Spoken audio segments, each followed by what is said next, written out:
In the middle of Central Park, surrounded by bodyguards and silence, the most feared man in New York felt a tiny hand wrap around two of his fingers, and a little girl with his eyes looked up at him and whispered one word that shattered 3 years of secrets: Daddy. He had buried enemies, broken men twice his size, and never once flinched. But in that moment, Luca Moretti forgot how to breathe. If you've ever loved someone from a distance because you believed your absence was the only protection you could offer, this story is for you. Watch until the end. Hit that like button and drop your city in the comments. I want to see exactly how far this story has traveled. The park was loud with the ordinary kind of noise: pigeons scattering from a child's thrown bread crust, a bicycle bell somewhere near the southern entrance, a woman laughing too hard at something her phone showed her.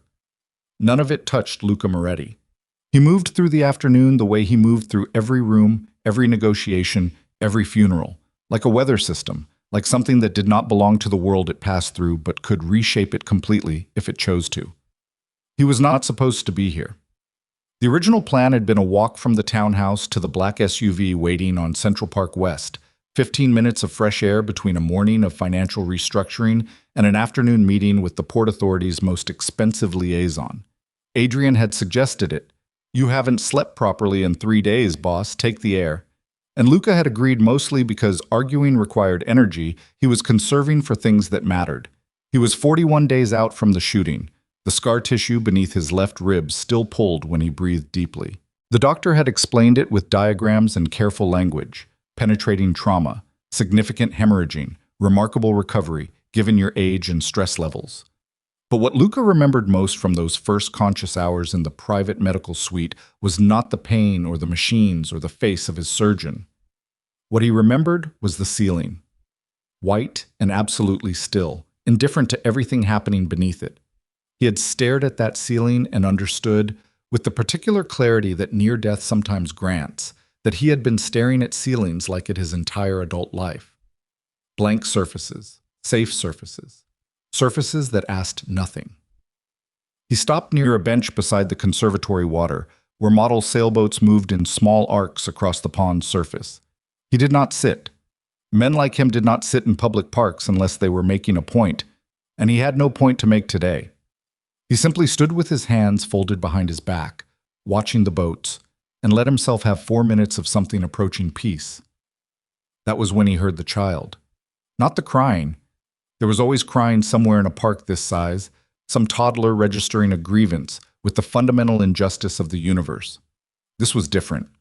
This was laughter, the specific kind that has no self-awareness in it, pure animal delight. A little girl running along the path to his left with her arms spread wide like she was trying to gather the whole afternoon into herself. She was maybe 3. Dark curls loose around a face that was— his brain stuttered for a moment, misprocessed something. A face that stopped him the way very few things stopped him anymore. She ran directly into the side of his leg. Not aggressively, not even accidentally, not really. She simply hadn't been looking where she was going, and his leg was there, and she hit it and sat down hard on the path and looked up at him with enormous eyes that were the exact color of deep water before a storm. Blue-gray. The precise shade that had looked back at him from bathroom mirrors his entire life. He did not move. She looked at him for a long moment, 3 full seconds of the unfiltered assessment that only very small children and very old cats are capable of. And then she reached up with both arms the way children reach for things they've already decided belong to them. "Daddy," she said. The word hit him somewhere below his sternum, in the same general region where a 9mm round had recently introduced itself. He felt his lungs lock. Behind the girl, footsteps, fast, alarmed, the particular rhythm of a parent who has lost visual contact for 30 seconds and is now recalibrating their entire afternoon. "Lily, Lily, baby, stop." And then Sarah Bennett rounded the bend in the path and saw him, and everything that had been moving in Luca Moretti's world simply ceased. She was different. 3 years had done something to her face. Not aged it exactly, but pressed something harder into the lines around her mouth. Something careful and watchful that hadn't been there before. Her hair was shorter. She was wearing a jacket that was slightly too large for her, the kind of jacket that gets grabbed on the way out the door when someone is perpetually running 5 minutes late, which she always had been. She was still beautiful in the way that had undone him.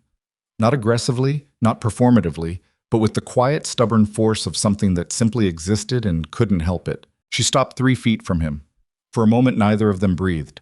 Lily, still sitting on the path between them, looked from her mother's face to the man's face and back again, interpreting something in adult expressions that she didn't have words for yet, but understood perfectly well. "Mama," she said helpfully. "Man." Sarah's voice came out flat and controlled, which told him more than shaking would have. "She doesn't know who you are." "I know," Luca said. "She just does that sometimes. With men who have—" She stopped, started again. "She's not used to—" She stopped again. "I know," he said.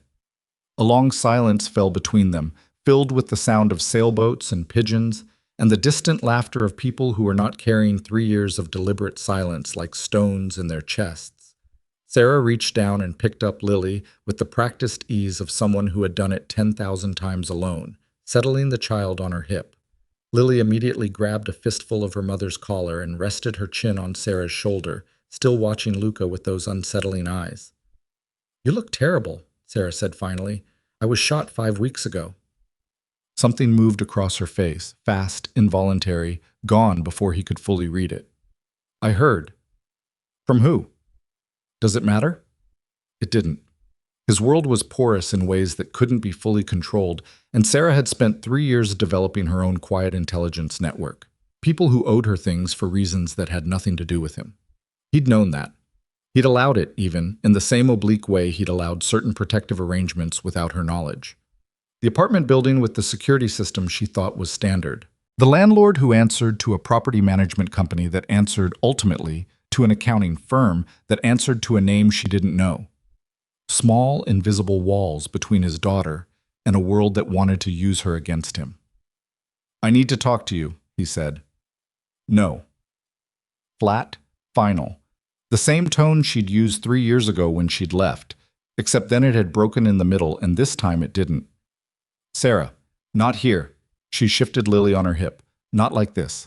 Not in front of—" She gestured at the 2 men standing 12 feet behind him, pretending to be absorbed in their phones. "Not like this," she said again. He nodded once.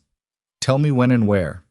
She looked at him for a long moment, and he understood she was trying to decide whether the answer was never or something more complicated. "I'll think about it," she said. She turned and walked away, and Lily looked back at him over her mother's shoulder the entire time until they turned a corner and were gone. Luca stood by the model boat pond for another 4 minutes. Then he walked back to the SUV, got in, and told Adrian to drive. He did not explain what had happened.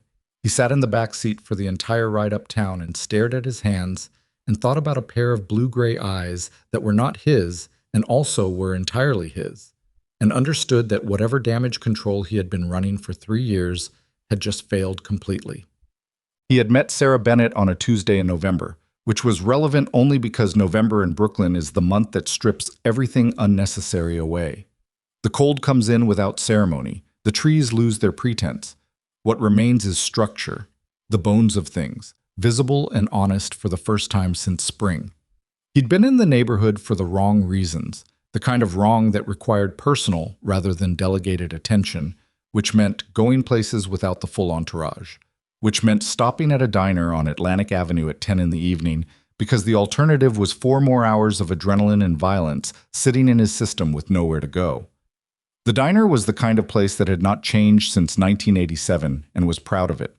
Cracked vinyl on the stools, a coffee machine that sounded like it was working through personal issues, a television above the counter showing a weather report that no one was watching, 3 other customers, an old man with a newspaper, a couple who appeared to be arguing in the specific exhausted way that means they've been arguing about this particular thing for years and have no intention of stopping. Sarah had taken his order without looking at him. "What do you want?" Not in a rude way, in the way of someone who had been on their feet since 6 a.m. and was conserving what remained of their energy for things that required it. He'd said coffee and whatever was hot, and she'd said the soup was good tonight, her roommate's cousin's recipe. And something about the complete normalcy of that sentence had punched through 3 layers of armor he hadn't known he was wearing. He'd had the soup. He'd had more coffee than was medically advisable. He'd stayed until closing because she was still there, and the rest of the world was not. And by the end of it, she knew his first name and he knew that she was working two jobs, studying for a degree, she was taking one class at a time, and had absolutely no interest in being impressed by anyone. Most guys who come in here alone at night want to tell you their whole life story, she'd said, stacking chairs. You haven't told me anything. There's not much worth knowing. She'd given him a look over the back of a chair that said she considered that highly unlikely. Everybody's got something worth knowing. Al, he'd said, which was not his name but was close enough to a name he'd been called that it didn't feel entirely like a lie. Sarah, she'd said, don't come back unless you're going to tell me something real. He'd come back the next night and told her his mother had died when he was 9, that he'd learned to cook because there had been no one else to do it, that he had never owned a dog because he didn't trust himself with something that needed consistency. These were real things, true things, offered in exchange for learning that her father had left when she was 12, that she sent money home to her mother in Ohio every month.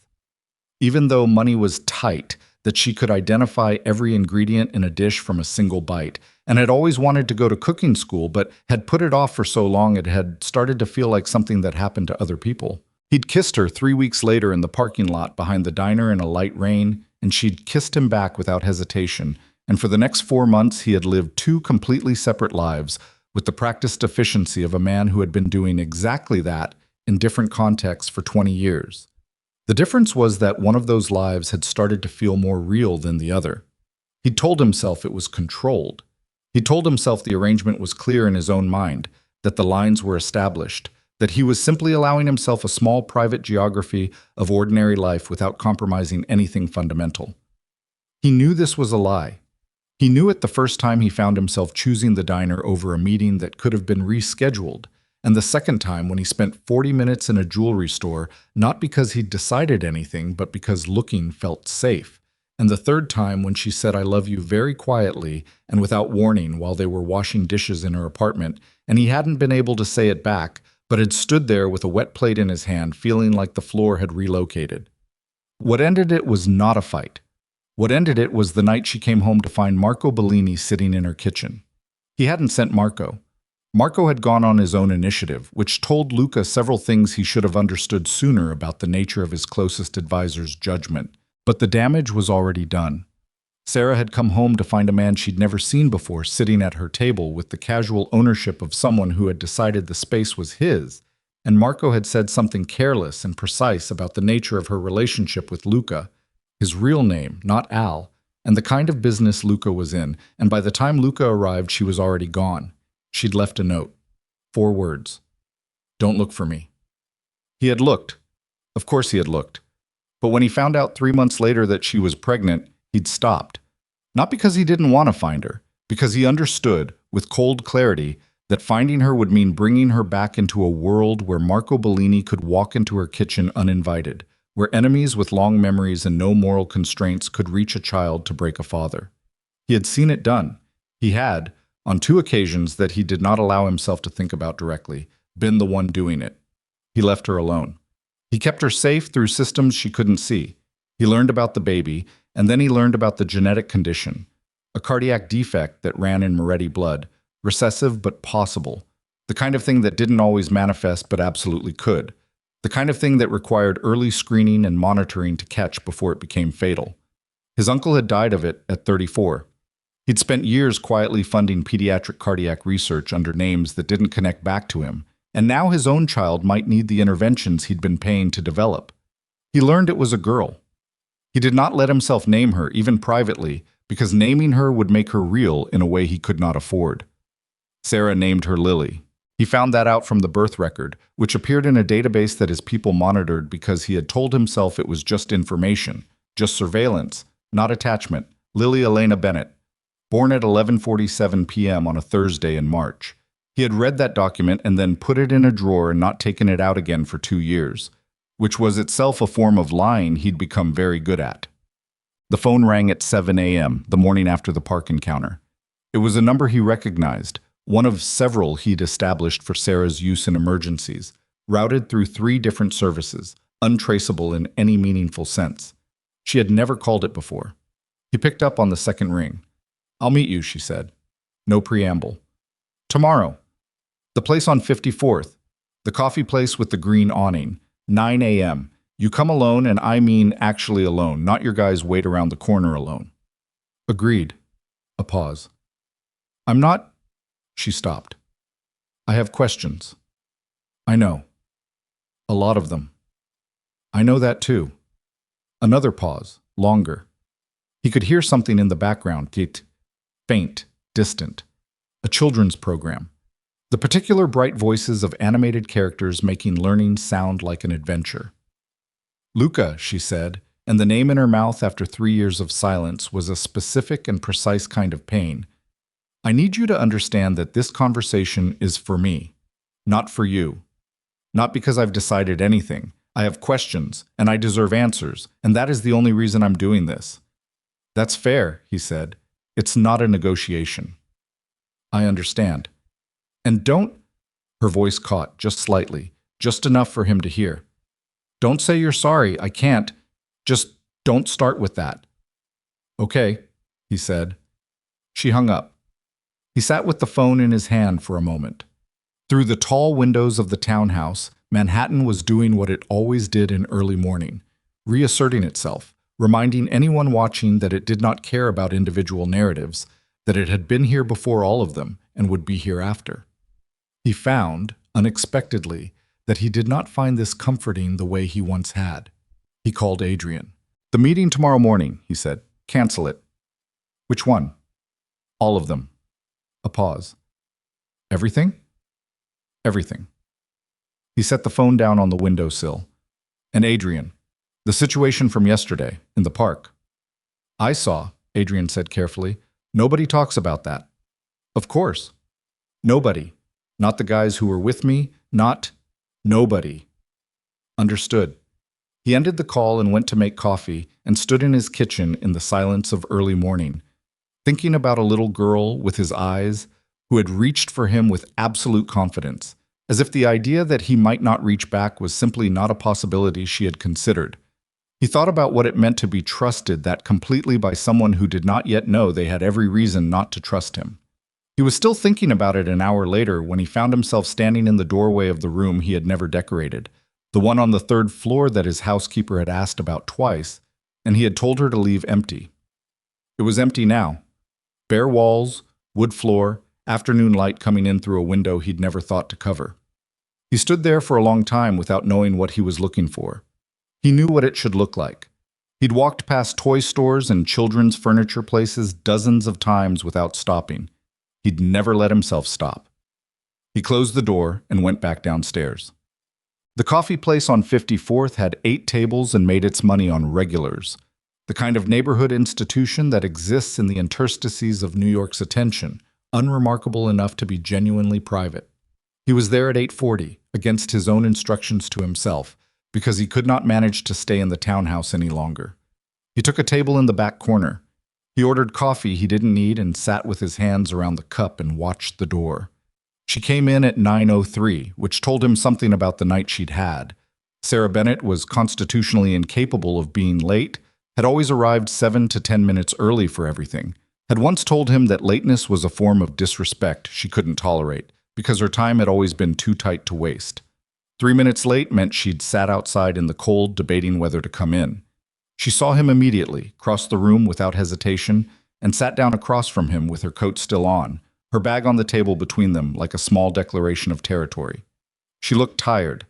Not the tired of a bad night, but the tired of years, compounded and compressed into the lines around her eyes, the specific economy of her movements that comes from never having quite enough energy and having learned to work around that. "Hi," she said. "Hi." A waitress materialized. Sarah ordered tea without looking at the menu and without elaborating, the shorthand of someone who has been ordering in busy places for too long to be charmed by the ritual. When the waitress left, silence. He had prepared for this. He had spent 20 years learning to control the temperature of rooms, to manage the pacing of difficult conversations, to read what the other person needed and calibrate accordingly. He had walked into meetings where men wanted him dead and come out having restructured the terms in his favor. He was very good at this. He had nothing. "You look worse in good light," she said finally. "The scar?" "Left side." How bad? Could have been worse. Her jaw tightened slightly. Could have been worse is not an answer. I was in surgery for 6 hours. I was unconscious for almost 2 days. I'm told the recovery is going well, which I interpret to mean I'm not dead yet, which I consider an ongoing project. Something that was almost not a smile crossed her face. You always talked like that, like being alive was a contingency plan. In my world, it usually is. The tea arrived. She wrapped her hands around the mug and looked at him with the direct assessment that had disarmed him in that diner 7 years ago. The look that didn't perform examination but simply performed it, simply saw. Lily asked me last night, she said, why she doesn't have a daddy. He was quiet.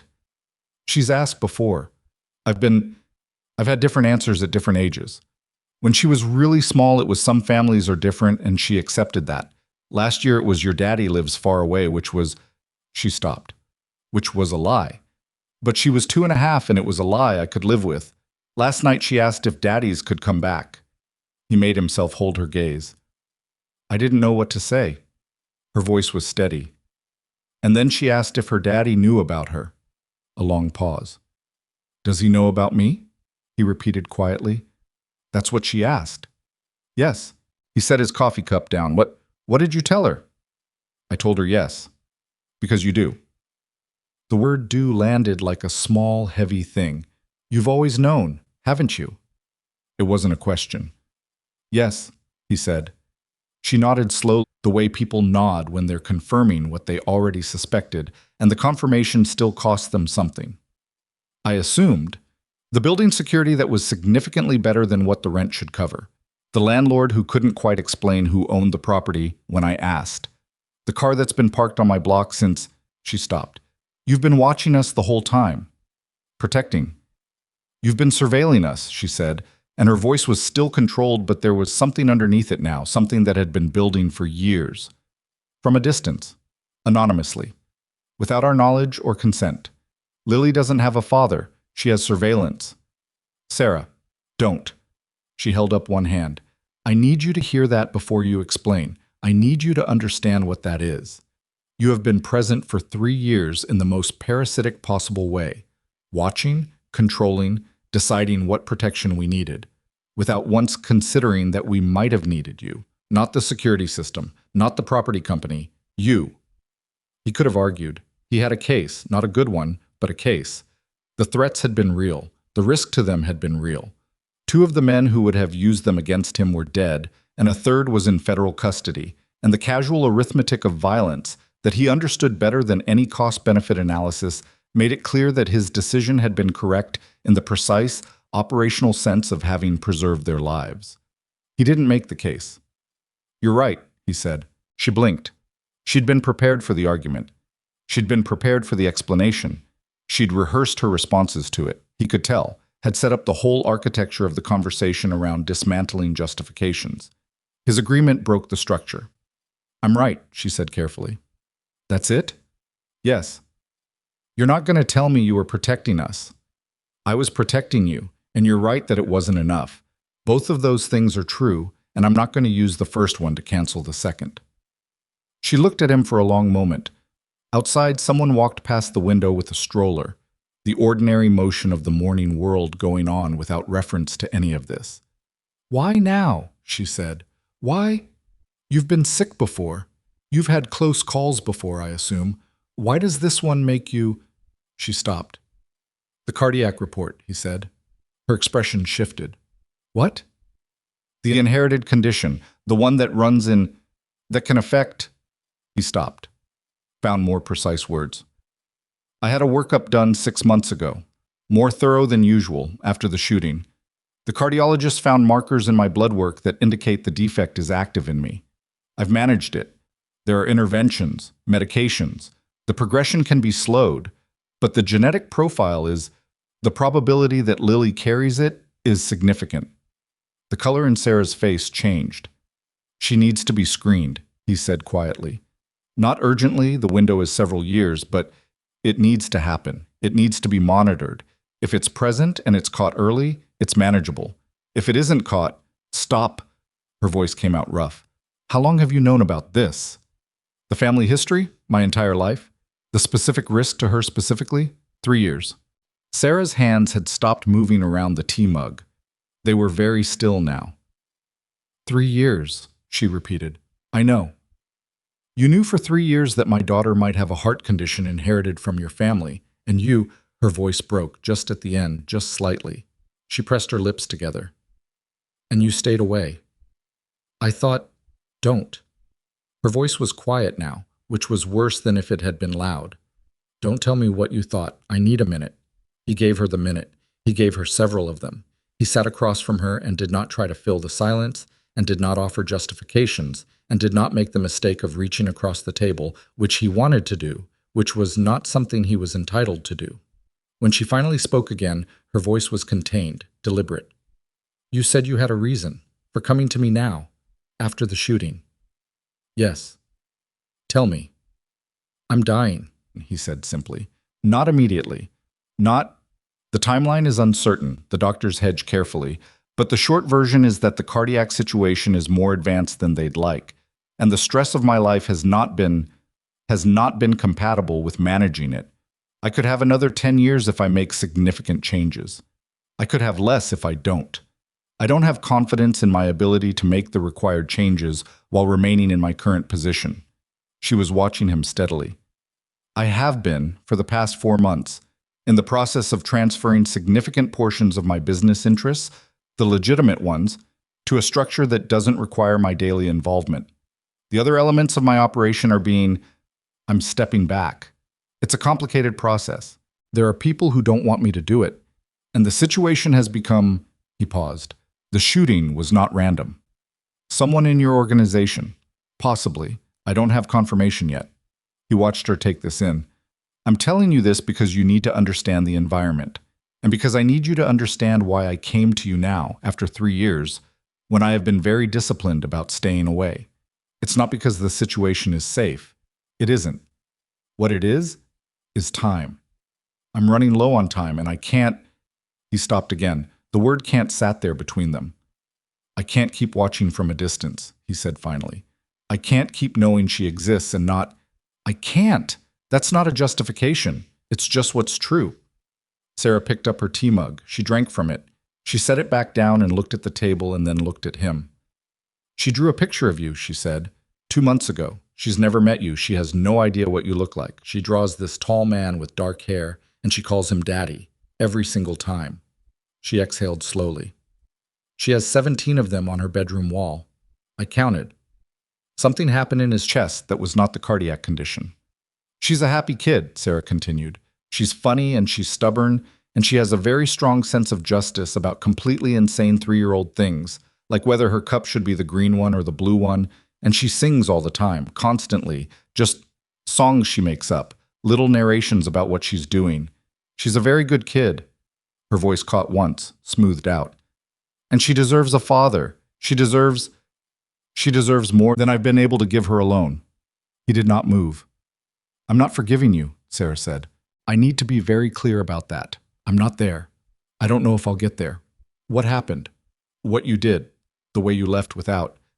The way you decided our future? She stopped, steadied herself.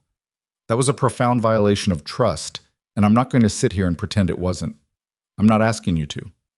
But I can't make this decision based on what I feel about you. I have to make it based on what's right for her. She looked at him directly. And I think you should meet her. The air in the room changed. Not now, not without... I need to think about how to do this. She's 3, she's very literal. I need to prepare her. I need to... She shook her head. But I think you should meet her. I think she deserves to know who her father is. And I think... Her voice dropped slightly. I think if something happens to you and she finds out later that you were there, that you were close, and that I kept her away, I can't live with that. He nodded once. This isn't trust, she said. I want you to understand that. This is a provisional decision under difficult circumstances.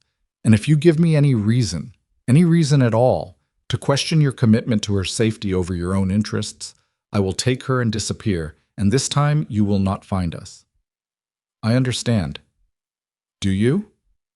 Yes. He met her eyes. I swear on whatever you think I'm capable of swearing on. A silence.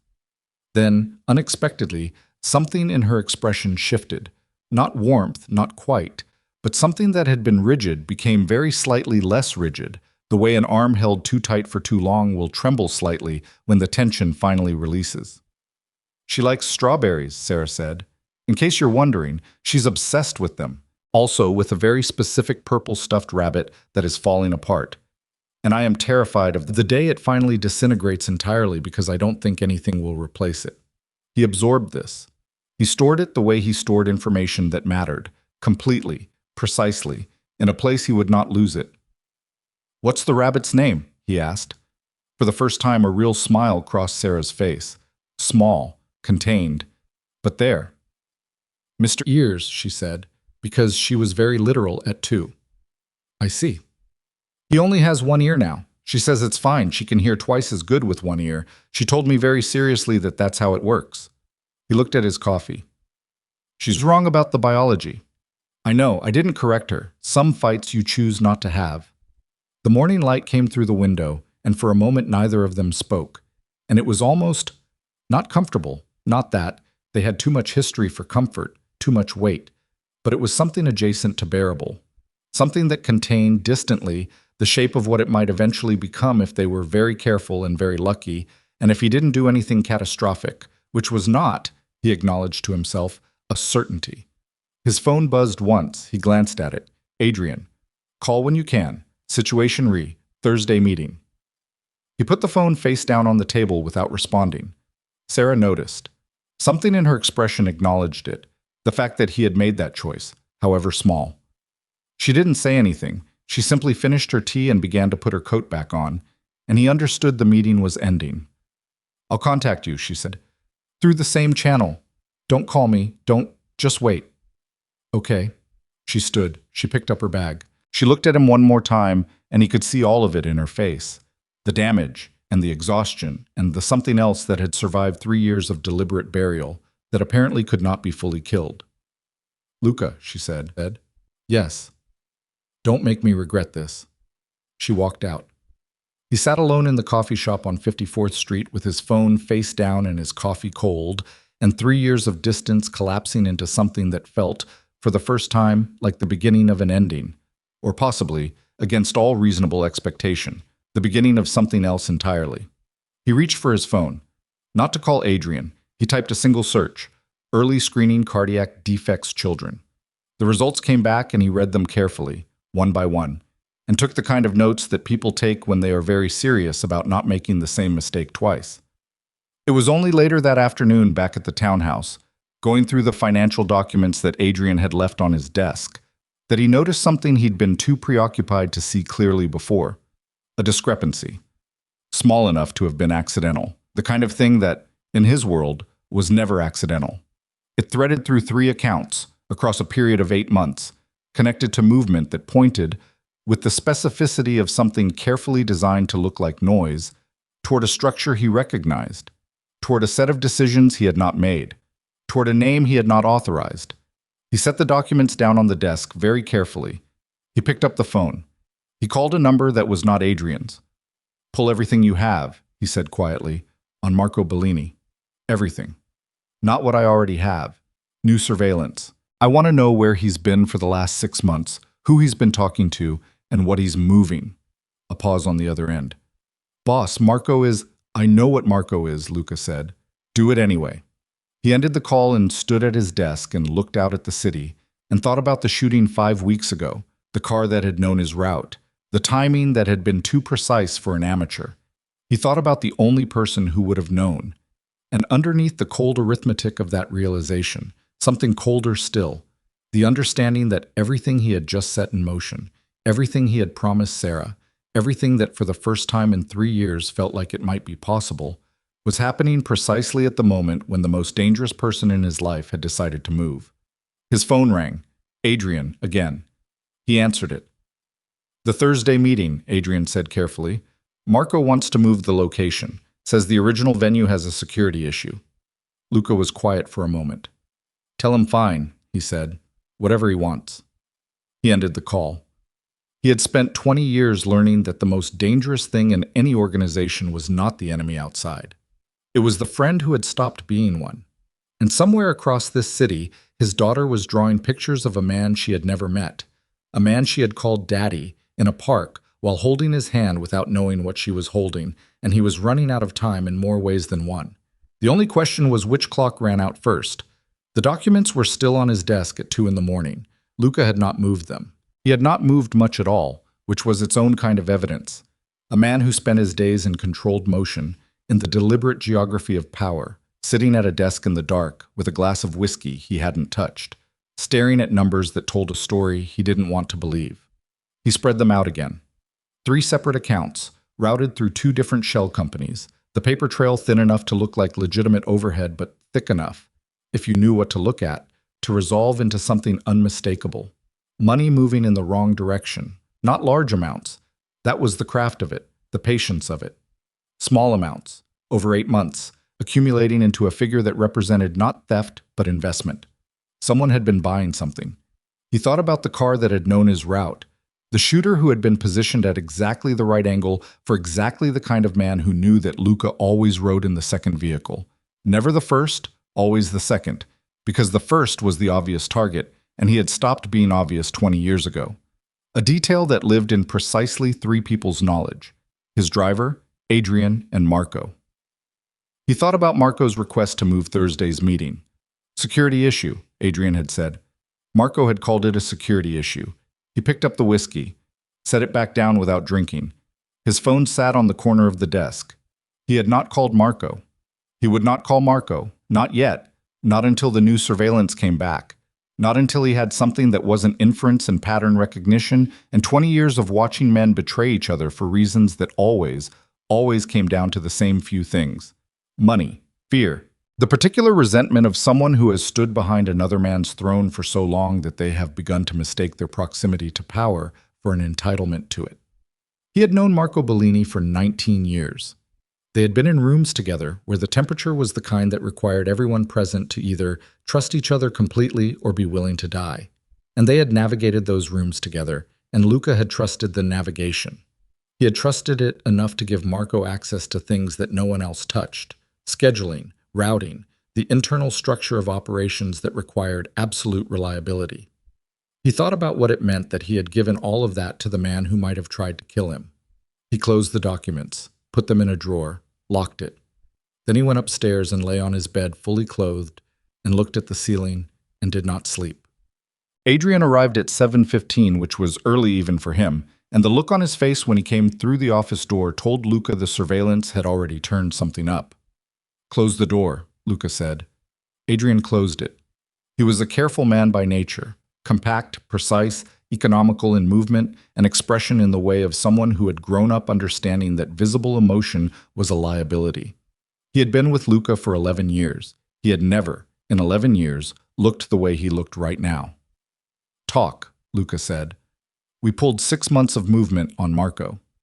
Adrian set a folder on the desk. 3 meetings we didn't know about. 2 in Jersey, 1 in a private room at a restaurant in Midtown. The restaurant is owned by a holding company that traces to, he paused, the Caruso family. Luca was quiet. "The Carusos," he said finally. "Yes. Marco has been meeting with Donnie Caruso. We don't have a confirmation it was Donnie personally. We have confirmation the venue is Caruso connected and that Marco attended 3 meetings there over a 5-month period."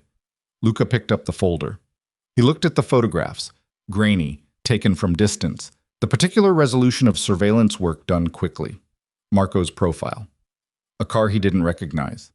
The exterior of a midtown building with an awning in a color he couldn't quite make out in black and white. "The timing," he said. First meeting was 2 weeks before the assassination attempt. He set the folder down. He breathed in through his nose, slowly, the deliberate kind of breathing that his doctor had told him was essential and that he had been doing as a control mechanism for so long it predated any medical advice. Who knows about this?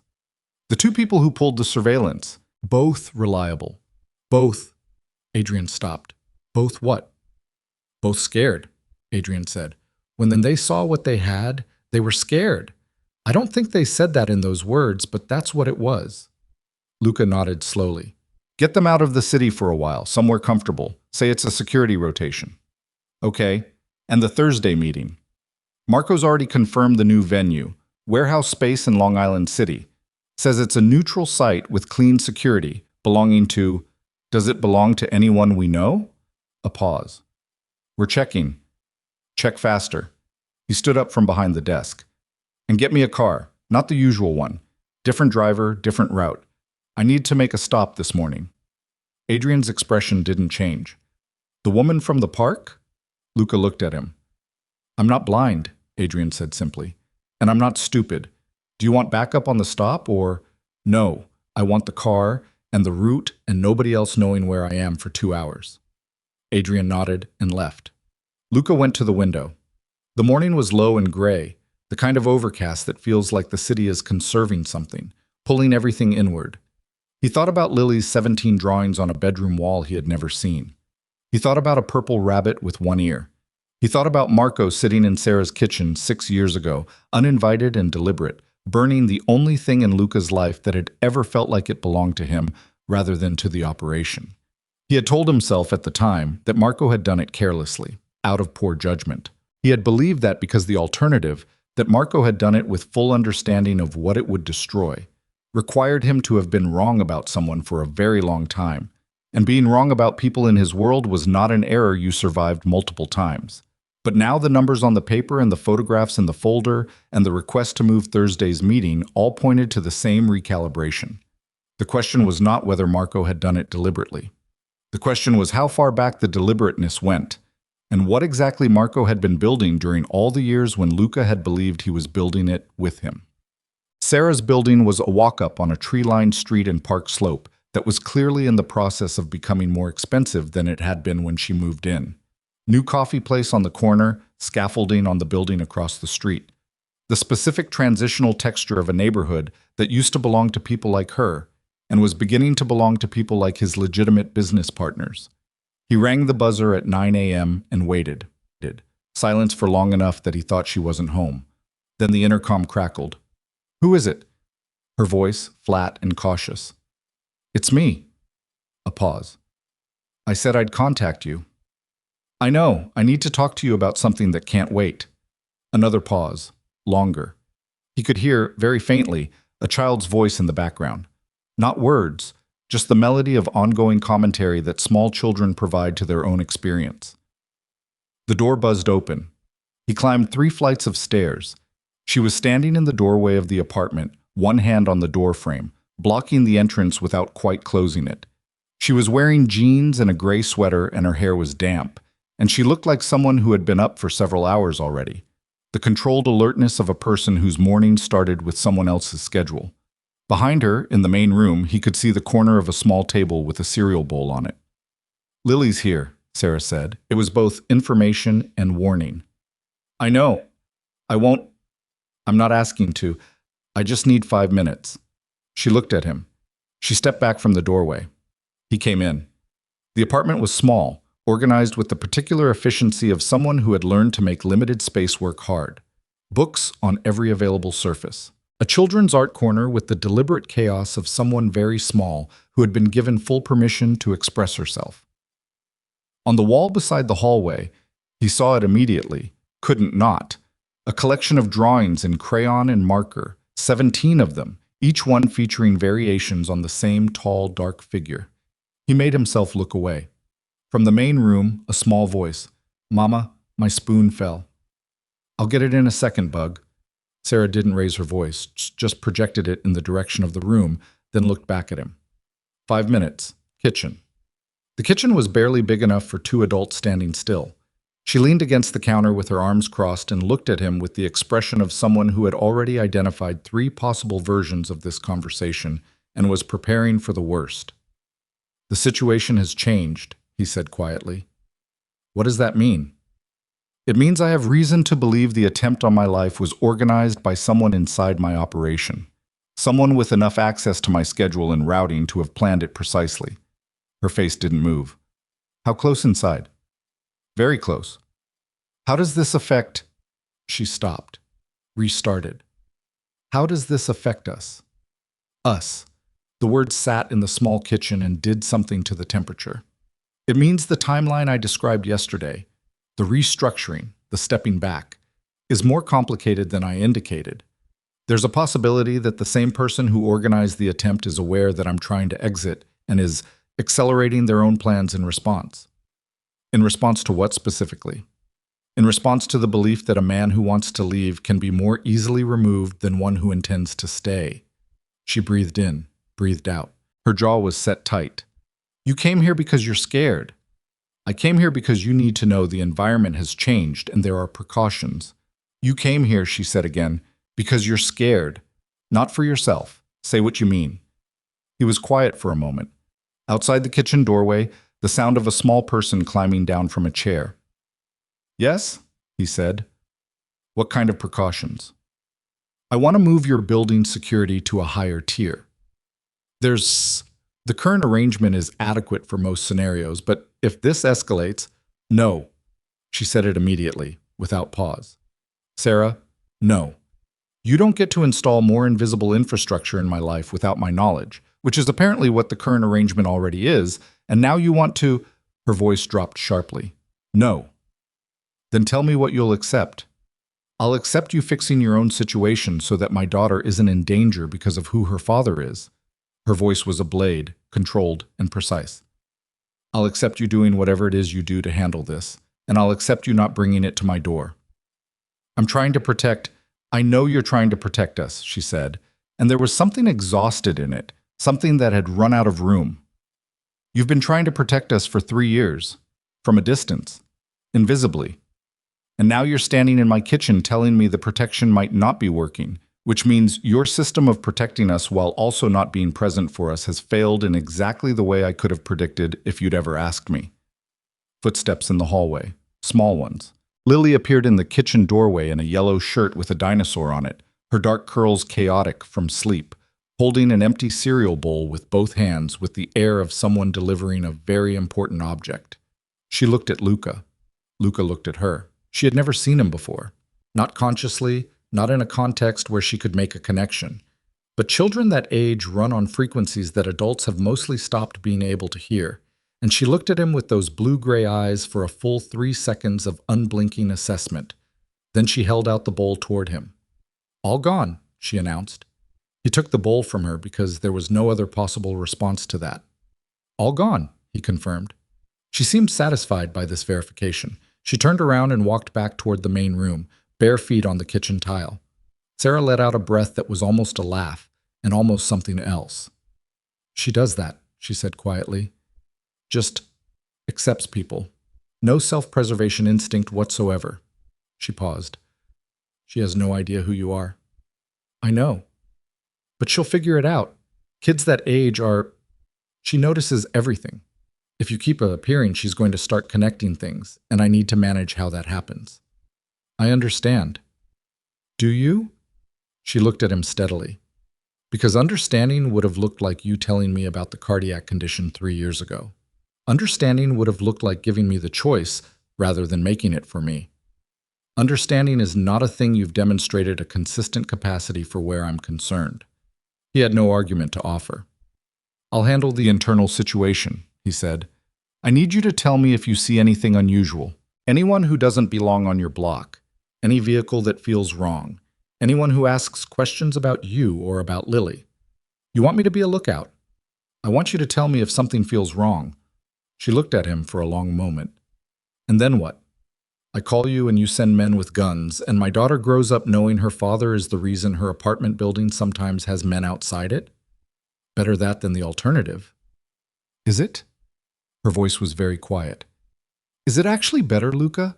Or does it just feel better to you because doing something, anything, is less unbearable than doing nothing? He didn't answer. She turned toward the window above the sink, looked out at the narrow strip of gray sky visible between buildings. I'm going to ask you to leave now. I need to think, and I can't think with you standing in my kitchen. Okay. I'll contact you, the same channel. Give me a few days. Okay, he said again. He set the cereal bowl on the counter. He walked toward the hallway. From the main room, Mama, can I have more milk? In a second, Bug. He passed the wall of drawings without stopping, but he felt them anyway. 17 versions of a man she had never met. A father assembled entirely from imagination and the particular hope that small children carry like it's a physical organ, something they were simply born with. He went down the 3 flights of stairs and out into the gray morning. Whoa. The car was waiting on the corner. He got in and sat in the back and said nothing for the first 10 minutes of the drive. Then, Adrian. Adrian was in the passenger seat. He turned halfway. The Thursday meeting. I'm going. A pause. Boss, I'm going. We handle it the way we handle anything. I arrive informed. I control the room. I give Marco nothing he can use. If he's already made arrangements at the venue, then I need to know what those arrangements look like before I walk in. He looked out the window at the passing street. Get me the floor plan of the warehouse. Entry points, exits, structural specifics. And I want 2 of our people already inside before I arrive. Maintenance, delivery. I don't care the pretext. Adrian turned fully back to the front and made a call, quiet and clipped. Luca's phone buzzed. A message from a number he'd been waiting on. The financial analyst he kept separate from the main operation. A man who appeared in no organizational chart, who communicated only in encrypted text. Third account traces to holding company registered 14 months ago. Director of record is a nominee. Beneficial owner registration references an attorney whose other clients include 2 known Caruso entities. Not a coincidence. 14 months ago. Not 8. 14. He had been shot 5 weeks ago. The accounts had been moving for 8 months. The company that was funding whatever Marco was building had been established 14 months before that. He did backward arithmetic. 19 months of parallel planning, while sitting across from him in meetings, while advising him on operations, while standing at his shoulder during negotiations where Luca's strength had depended entirely on the belief that everyone in the room was aligned. 19 months. He typed back a single word.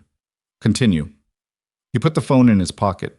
He watched Brooklyn become Queens through the car window, the familiar grammar of the outer boroughs, the bodega and the warehouse and the auto shop and the narrow street, the city that had no interest in anyone's private arithmetic. He thought about 19 months. He thought about what could be built in 19 months by a man who had access to everything, who knew every pressure point, every weakness, every person Luca cared about or could be made to care about. And then something cold moved through him, something that was not the cardiac condition, and not the cold weather, and not even fear exactly, because fear was an emotion, and this was a calculation. The specific, involuntary math of a man who has just understood that someone has been several moves ahead of him for longer than he thought. If Marco knew everything, if the access had been that deep, that long, then Marco knew about Sarah. He had always known about Sarah. He'd been the one who'd burned it 6 years ago. He had never stopped knowing. He had watched Luca watch them from a distance for 3 years, and he had watched Luca nearly die 5 weeks ago, and he had watched Luca reach for the first time back toward the woman and the child. And Marco was a man who understood leverage. He hit Adrian's shoulder. Change of plans. Take me back to Park Slope. Adrian turned. What? Now. Take me back now. The car swung into a turn. Luca had his phone out already, pulling up the channel Sarah didn't know he'd established for exactly this kind of emergency. The one that went to a secure line she didn't have yet because he hadn't given it to her, because he'd believed he had more time. She didn't answer. He tried again. The phone rang 4 times and clicked to voicemail. Her voice, brief and practical, the message of someone who didn't have time for elaborate recordings. And he ended the call and tried the apartment intercom number, which rang 7 times. She could just be busy, Adrian said. She answers her phone. Luca's voice came out flat. She has a 3-year-old. She always answers her phone. He called a 3rd time. On the 2nd ring, the call connected. Not Sarah's voice. A man's voice, low and almost apologetic, the register of someone performing casualness very carefully. Mr. Moretti, I was wondering when you'd call. The car was still moving through Queens traffic. He made himself breathe. Marco, he said. She's fine, Marco said. The little girl is fine. I want you to know that because I need you thinking clearly, and you won't if you're picturing worst-case scenarios. A pause, and in the background, nothing. No ambient noise, somewhere sound-controlled. I think it's time we had an honest conversation, don't you? The car had stopped at a light. Luca looked at the red signal through the windshield, the automatic red, the light that meant stop and offered no negotiation. Where? He said. I'll send an address. Come alone. And I mean genuinely alone, not the version of alone you offered Sarah this morning. I know the difference. Another pause. And Luca, don't make this harder than it needs to be. I've been planning this for a long time. There's no version where you win by force. The call ended. He sat with the phone in his hand for 3 seconds, and then he did the thing he had spent 20 years training himself to do when everything else failed. He became very still, very cold, the particular stillness of a man who has run out of intermediate options and has arrived at the only clear choice remaining, which was that he would walk into whatever room Marco Bellini had chosen, completely aware it was a trap, and he would do it because the alternative was the unthinkable. Because the one thing Marco had miscalculated was that Luca was no longer a man who measured risk against power. He was a man who measured it against a little girl in a yellow dinosaur shirt who had handed him an empty cereal bowl like it was a gift. Turn around, he told Adrian quietly. Adrian was already turning. The address came through 4 minutes after Marco ended the call. A warehouse in Red Hook, down near the water, the kind of industrial block that smelled like salt and rust, and the particular indifference of the harbor. Luca knew the area. He had done business there years ago, before the neighborhood started accumulating art galleries and overpriced cocktail bars in its periphery, back when it was purely functional, loading docks and cold storage, and the kind of square footage that absorbed sound and asked no questions. He had Adrian drop him 2 blocks away. "This is wrong," Adrian said, for the 3rd time. His voice had the controlled tension of a man who has run out of ways to say don't do this, and is now simply saying it more quietly. "I know. Let me at least know." Luca checked his jacket. The piece at his hip was there, which was comfort of a limited kind given that walking into a prepared position with a single firearm was theater more than strategy. "If I'm not out in 90 minutes, call Reyes. Tell him everything. He'll know what to do with it." Reyes is going to want authorization from... Tell him I said the word is cardinal." He opened the car door. The harbor air came in cold and direct. "He'll move." Luca. Adrian never used his name. The use of it now was its own kind of statement. "Watch the channel," Luca said. "If Sarah tries to reach me, you answer it. You tell her..." He stopped, considered. "Tell her to stay inside. Tell her I'm handling it." He got out of the car. The walk was 2 blocks of cracked pavement and chain link and a seagull sitting on top of a no parking sign with the absolute indifference of something that has never needed to care about human arrangements. He walked at his normal pace. Running communicated panic, and panic communicated weakness, and he could not afford to arrive at whatever was waiting for him as anything other than the specific version of himself that had controlled rooms for 20 years. He found the building. A loading dock entrance, roll-up door halfway open, the interior beyond it dark enough that his eyes needed a moment to adjust. He stepped inside.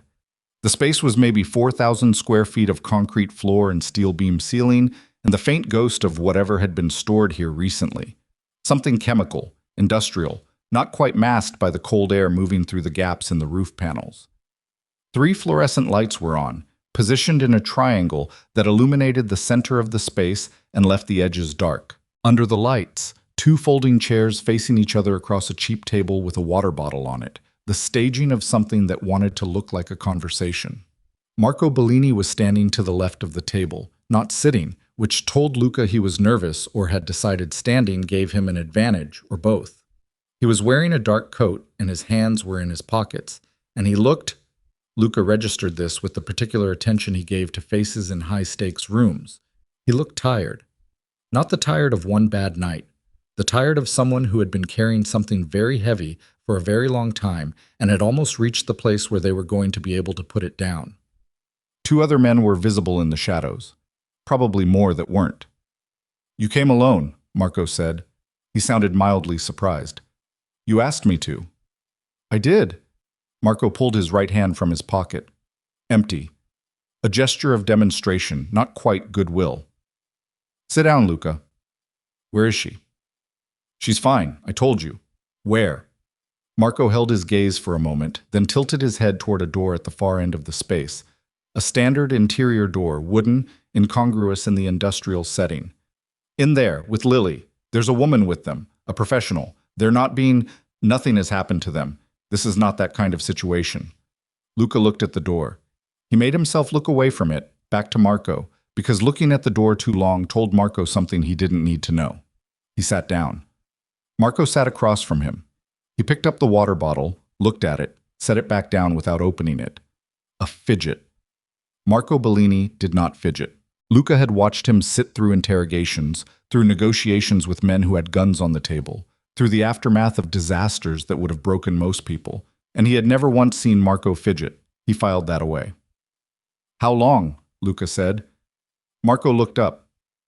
"How long what?" "How long have you been building this?" A pause. Something moved through Marco's face, not guilt, not exactly. Something more complicated. Something that had been practiced for so long, it had almost become its own kind of sincerity. The Caruso connection? 14 months, the longer architecture, he paused again, longer than that. How much longer? Marco tilted his head slightly. 4 years. Luca heard the number. He did not move. 4 years, he said. Yes. You started building this 4 years ago. I started planning 4 years ago. Building took longer to begin. Marco's voice was even, the voice of a man delivering a briefing, the voice Luca had heard 10,000 times in operational contexts. The Caruso introduction was the last piece. Everything before that was internal. Luca thought about 4 years ago. 4 years ago, he ran the calendar backward with the precision of a man whose memory was one of his few indisputably reliable assets. 4 years ago, he had survived a complication with a rival territory that had required 18 months of careful maneuvering and had come out the other side, having consolidated 3 blocks of the port operation. Marco had been central to that consolidation. Marco had been, in the specific language of Luca's world, essential. While you were helping me consolidate the port, Luca said. Yes. You were already planning to take it. To take all of it, Marco said. Not apologetically. Precisely. The port was one piece. I was planning the whole structure. Something in Luca's chest shifted, the scar tissue pulling slightly as he straightened in the chair. He breathed through it. Tell me why. Marco looked at him for a long moment. You want the real answer, or the one you'll find satisfying? I want the one that's true.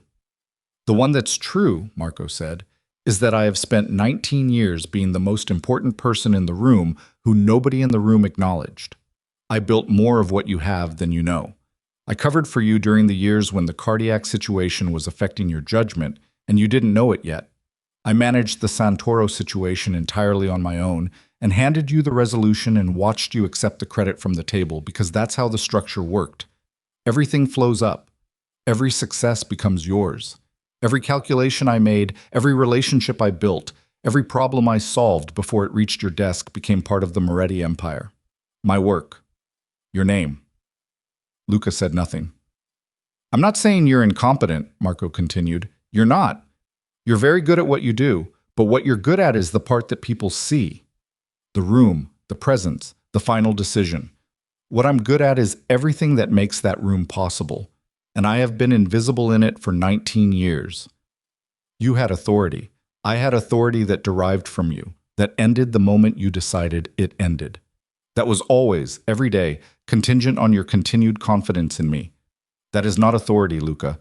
That is permission. His voice remained level, controlled. I am 51 years old. I have given 20 years of my life to an enterprise that will never have my name on it, to a position that exists only as long as you choose to let it exist. And I decided 4 years ago that I was done choosing that. Luca looked at him across the cheap table and understood, with the particular clarity of a man who had just had a very familiar argument from an angle he'd never considered, that Marco Bellini was not wrong about any of the things he had just described. That did not make the rest of it acceptable. The shooting, Luca said. A pause. Yes. You arranged it. I arranged the opportunity. The specifics were Caruso's implementation. A very slight shift in Marco's jaw. The first thing that was not perfectly controlled. It was supposed to be cleaner than it was. Cleaner. You weren't supposed to survive it. He said it the way you say something that has been true for a long time and has simply never been spoken aloud. The plan was not for this conversation. The plan was for your absence to create a transition window during which the restructuring I've been preparing would... And Sarah. Luca's voice had gone very quiet. The specific quiet of something that has stopped performing control and simply arrived at it. You went to her apartment 6 years ago. Marco was still.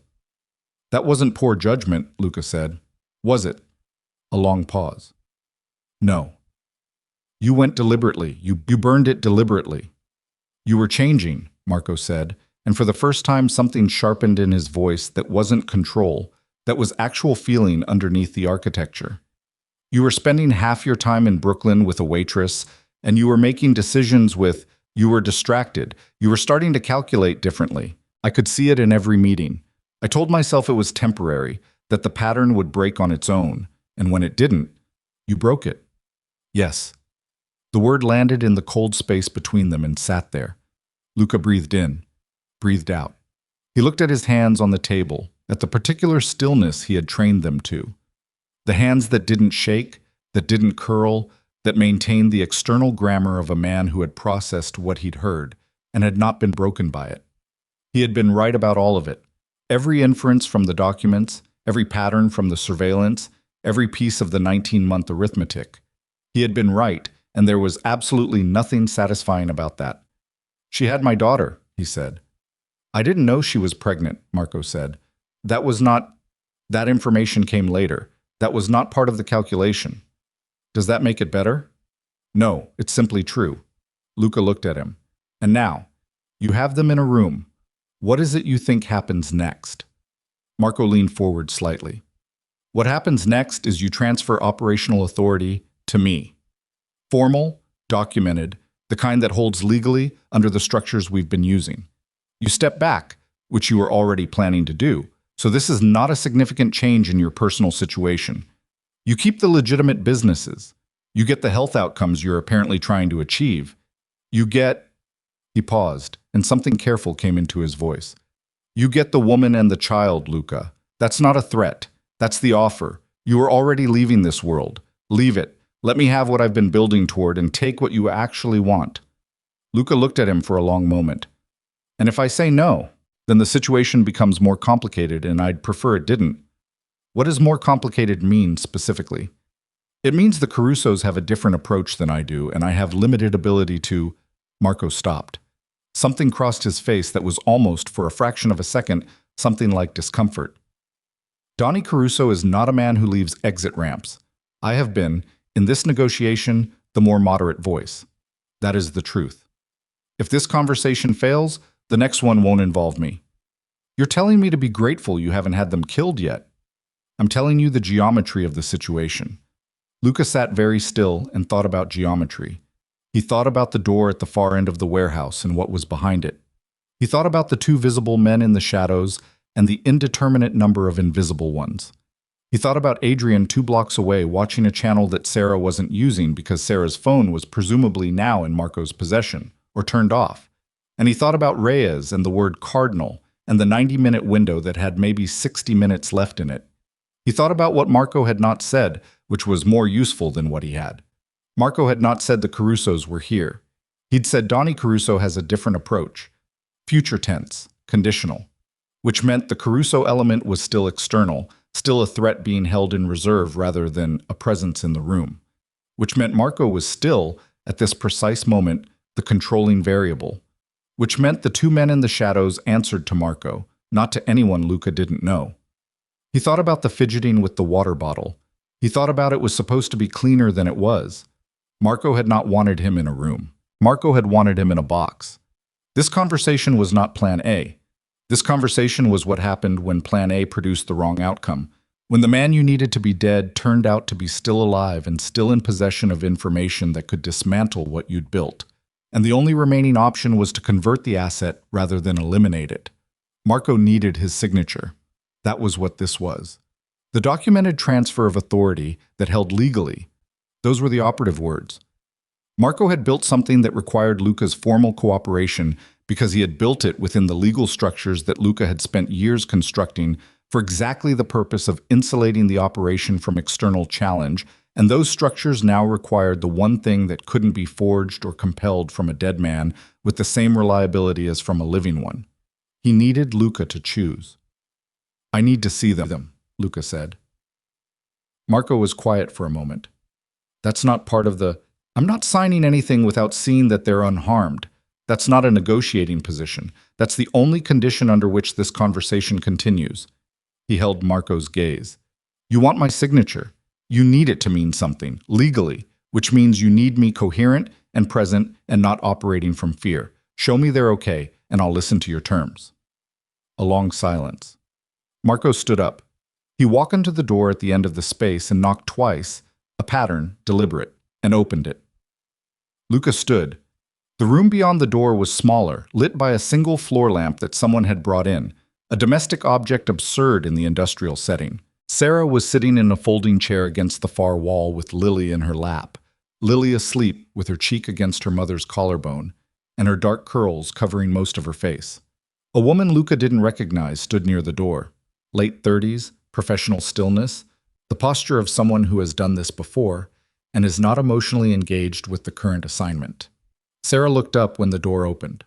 Her eyes went to Luca, and something moved in them that was not relief exactly. It was more complicated than relief, layered with things that had been building for hours in a small room with no information. She was holding it together. He could see the cost of that in the set of her shoulders, the careful way she was breathing, the grip she maintained on Lily that was firm but not panicked. She was keeping it together for the child, the way parents keep things together when the alternative is terrifying a person too small to carry the weight of adult fear. "Are you hurt?" he said. "No." Her voice was even. "She's sleeping. She doesn't know. I told her we were visiting. She doesn't know." He looked at her for 3 seconds.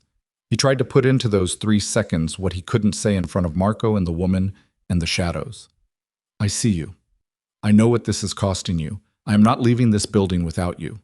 She looked back at him, and he didn't know if she received any of that or simply saw a man in a dark coat standing in a doorway, the same man she had sent away from her kitchen 2 hours ago because she needed space to think. He turned back to Marco. "Close the door," he said. Marco closed it. They walked back to the table. Luca sat down. He picked up the water bottle that Marco hadn't opened and cracked the seal and drank, because his mouth was dry and because performing calm was now a survival mechanism rather than a professional habit. "The documents," he said. Let me see what you want me to sign." Marco reached into his coat and produced a folded set of papers, maybe 12 pages, and set them on the table. Luca pulled them toward him and began to read. He read slowly. Marco waited with the particular patience of a man who had been waiting for 4 years and could wait another 30 minutes. The two men in the shadows didn't move. The documents were thorough. Luca's attorney would have called them a masterpiece of legal construction, which was a bitter thing to notice given that his attorney had almost certainly drafted significant portions of the shell structures being appropriated. The transfer of operational authority was embedded in language about health-related business continuity planning that was technically accurate and completely obscured the reality of what was being transferred. It was the work of years. It was meticulous, and it was devastating, and reading it was the specific experience of watching someone hand you a detailed map of how they had been walking through your house for years without your knowledge. He turned to page 7 and stopped. He read the clause twice. It was a single paragraph, nested inside a section about retained interest in legitimate business holdings.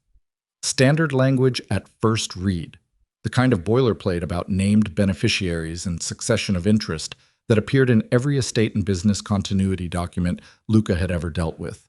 Except the name beneficiary was not Sarah Bennett.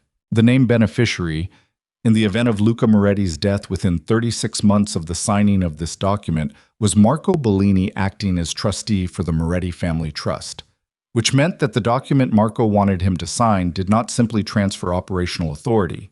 It transferred everything. The legitimate businesses, the foundations, the financial structures he had spent years building as a clean exit. All of it would rout, upon his death, through Marco's control. The document was not a negotiation. It was a mechanism. A legal mechanism designed to make his death, at any point in the following 3 years, a financial event that benefited Marco Bellini rather than his daughter. He set the papers down. He looked at Marco. Marco was watching him with the expression of a man who has just watched someone find the thing he put there for them to find and is now recalibrating how fast to move. "The beneficiary clause," Luca said. Marco said nothing.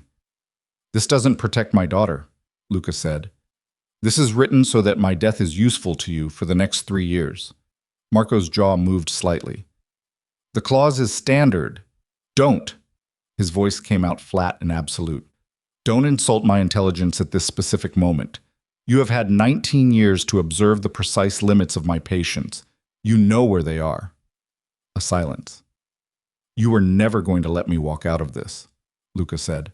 Marco's expression shifted, not to guilt, to something that was almost, it took Luca a moment to place it, something that was almost relief.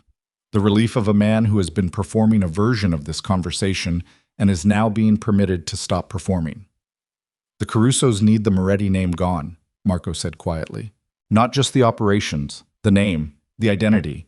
A transfer of authority doesn't accomplish that if you're still alive and still connected to legitimate structures that give you standing to challenge it. I tried to. The original plan was cleaner. This, he gestured at the table, the papers, the warehouse around them. This is a complication. I'm a complication, Luca said. Yes. I'm a complication you're going to resolve after I sign. Marco did not answer. Luca put his hands flat on the table. He felt the cold surface under his palms, the specific texture of the cheap folding table, the absolute solidity of it, the physical reality of a room he was in, with a man who had just confirmed what the beneficiary clause had already told him, that this building was where Marco Bellini intended his story to end. And in the room behind the door, his daughter was sleeping against her mother's shoulder, dreaming whatever 3-year-olds dream, unaware that her father was sitting at a folding table working through the arithmetic of how many minutes he had left to change the outcome. He looked at Marco across the table, at the man he had trusted for 19 years, at the face he had read 1,000 times in 1,000 rooms, and apparently never read correctly, and he understood with complete and terrible clarity that the old version of himself, the one who calculated everything in terms of power and leverage and the most favorable outcome for the operation, was not the version of himself who was going to get his daughter out of this building. The old Luca would have looked for the angle, would have bought time with the signature, waited for Adrian's window, played the room from the inside. But Marco knew the old Luca, had studied him for 19 years, had built this entire architecture specifically around the patterns of how the old Luca thought and moved and calculated. Whatever happened next had to come from somewhere Marco hadn't studied. He picked up the pen that had been placed, with quiet presumption, beside the stack of papers. He turned to the signature page, and he looked up at Marco Bellini and said, in a voice so quiet that the two men in the shadows would not have been able to hear it, "I know you sent her the roses." Marco went very still. "The ones on her birthday," Luca said. 3 years ago. First year she was gone. White roses, no card, delivered to an address that the protection arrangement shouldn't have been able to access. I thought at the time it was a mistake in the routing. I filed it away. He held Marco's gaze. "You sent them. To remind her that someone knew where she was, that it could reach her." Marco's expression had not changed, but his breathing had, barely, just slightly, a shift in the rhythm that Luca knew because he knew this man's breathing better than he knew almost anyone's. "You've been frightening her for 3 years, Luca said. Not enough to run, just enough to stay frightened, just enough to make sure she never felt safe enough to come back to me on her own. You needed to control when that happened." Marco said nothing. "Because you couldn't build what you were building if I had them," Luca said. "If I had them, I would have changed. You knew that. You saw it happening 6 years ago, and you stopped it, and you spent 3 years making sure it stayed stopped." He set the pen down. "You weren't afraid of my losing focus. You were afraid of what I'd become if I stopped being alone." The warehouse was very quiet. "Sign the papers, Luca," Marco said. "No," Luca said. And in the moment before everything in the room changed, before Marco's hand moved toward his coat, and the two men in the shadows began to move, and the sound of the harbor outside continued with complete indifference to what was happening inside, Luca Moretti made the only calculation that mattered. He was not signing those papers, he was not dying in this building, and he was not leaving without the woman and the child behind that door. Not because he was the most feared man in New York, not because he had survived 20 years of a world that ate people like him, but because a little girl with his eyes had handed him an empty cereal bowl and trusted him to know what to do with it, and he was for the first time in his life going to deserve that trust, or he was going to die trying. He threw the table, The table went over with a sound like a gunshot. It bought him exactly 2 seconds. The men in the shadows flinched at the noise, and Marco's hand hadn't cleared his coat yet. And Luca used both seconds completely, crossing the distance to the nearer of the two men with the specific economy of someone who has done this before and knows that hesitation is the thing that kills you, not the other guy. He hit the man once, very hard, in the throat. The man went down, producing a sound like a drain backing up, both hands at his neck, and Luca had his weapon before he hit the concrete. The second man was faster. He'd cleared his piece and was bringing it up, and Luca dropped low and moved left, and the shot went wide and loud in the enclosed space. And then Luca was inside his arm, and the gun was pointed at the ceiling, and the second man was struggling with the physics of his own leverage, which were bad. And Luca drove an elbow into his face and felt the cartilage of a nose rearrange itself, and the man sat down. He came up with both weapons, and Marco was across the space, behind an overturned equipment crate, his own gun out and pointed. They looked at each other across 15 feet of concrete floor, both breathing hard, both with somewhere to point. "You just made this very difficult," Marco said. "You were going to kill me after I signed," Luca said. "I made it accurate." "The Carusos are outside," Marco said. "2 vehicles. They're monitoring the time window. If I don't send a signal in—" He glanced at something on his wrist. 11 minutes. They come in." "Then we have 11 minutes," Luca said. "You can't shoot your way out of 2 vehicles of Caruso people with 2 guns." "I know. So what exactly is your plan here?" Luca didn't answer that because his plan, to the extent that a plan was the right word for the particular improvised forward motion he was currently engaged in, depended entirely on a 60-minute window and a man named Reyes who had received a word through Adrian and either had or hadn't moved on it, and Luca had no way to know which. He was operating on probability and on the specific faith of a man who had built reliable systems and was now betting his life that they had held. "The door," he said, keeping the weapon on Marco and moving sideways toward the interior door. "You're going to tell whoever is in that room to open it. And then what? You walk out of here with a woman and a 3-year-old and just tell them to open the door, Marco." Marco looked at him. He was calculating. Luca could see it. The same calculus he'd watched Marco perform for 19 years across 100 different situations. The assessment of variables and outcomes. But the calculation had a different texture now. Something was off in it. Something in Marco's positioning behind the crate was not the positioning of a man who was confident in his next move. "Tell me something," Marco said, and his voice had shifted slightly. The briefing tone was gone, something more unguarded underneath it. "If the positions were reversed, if you'd been where I was for 19 years, what would you have done?" "I'd have told you," Luca said. "And if I hadn't listened? Then I'd have left, found something of my own." "Easy to say." "Maybe." He kept the weapon level. "Maybe it is. Tell the woman to open the door." A long silence. The concrete floor. The sound of the harbor through the gaps in the roof panels. The first man Luca had hit was still down, his breathing ragged and rhythmic. The second was conscious and staying very deliberately still, his face producing blood that dripped from his chin to the floor with a metronomic regularity. Marco lowered his gun 2 inches. Not a surrender. A gesture. "You know what the worst part is?" His voice was quiet now. "I don't think you would have listened. You never tried. I did. Once. Years ago. I told you I thought the structure was— I used different words, but I told you I thought the distribution of credit and authority wasn't. And you looked at me like I'd said something in a language you didn't speak." Luca thought about it. He could not, in this moment, retrieve a specific memory to match that description, which was itself an answer to the question Marco wasn't asking. "I'm sorry," Luca said. Marco blinked. "Not for tonight. Not for this. But for what I didn't see. For what was true in what you said." He moved another step toward the interior door. "It doesn't change what you did, but I can hold both things at the same time." Marco's gun hand dropped another inch.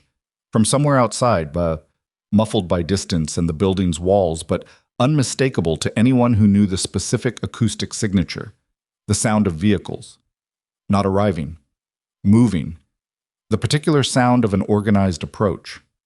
Marco's head turned sharply. "That's not the Carusos," Luca said. Marco looked back at him. 11 minutes, Luca said. "You said 11 minutes. It's been 4. He watched Marco's face process this. I came here alone. That part was true. But the window was 60 minutes, and Adrian had a name and a word and 11 years of knowing exactly how to reach the people who needed to reach. The sound outside was getting closer. Organized. Multiple vehicles. The kind of coordinated approach that didn't sound like 2 Caruso SUVs sitting in a parking lot. It sounded like something that had been planned and was now executing. Marco stood up from behind the crate. He was still holding the gun, but the angle of his arm had changed. Not pointing, not quite at his side, something in between, the physical uncertainty of a man whose calculation has just been invalidated. How many? Marco said. Enough, Luca said. A beat. Then Marco set the gun on top of the crate with a deliberateness that was almost formal. He straightened his coat. He looked at Luca across the space with an expression that was complicated in ways Luca didn't have time to fully read. The woman in there, Marco said. She has nothing to do with any of this. I know. I want you to know that I never... The instruction was that she and the child were not to be harmed. That was explicit, and it was not conditional. Your line in the sand, Luca said. Yes. You burned her life 6 years ago and spent 3 years sending her roses to keep her frightened, but this was the line. Marco said nothing. It doesn't make you good, Luca said, but I heard you.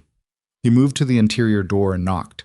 Not Marco's pattern, just 3 clean knocks, the kind without a code, and said clearly, It's Luca. Open the door. We're leaving. A pause from inside. Then the sound of a lock, and the door opened.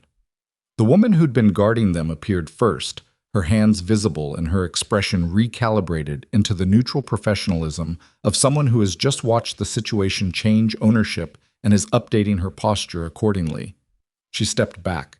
She was very still as he passed her, the kind of still that said she'd made a decision to remove herself from the immediate geometry. Sarah was standing. She'd been standing already. She'd heard the shot, he realized.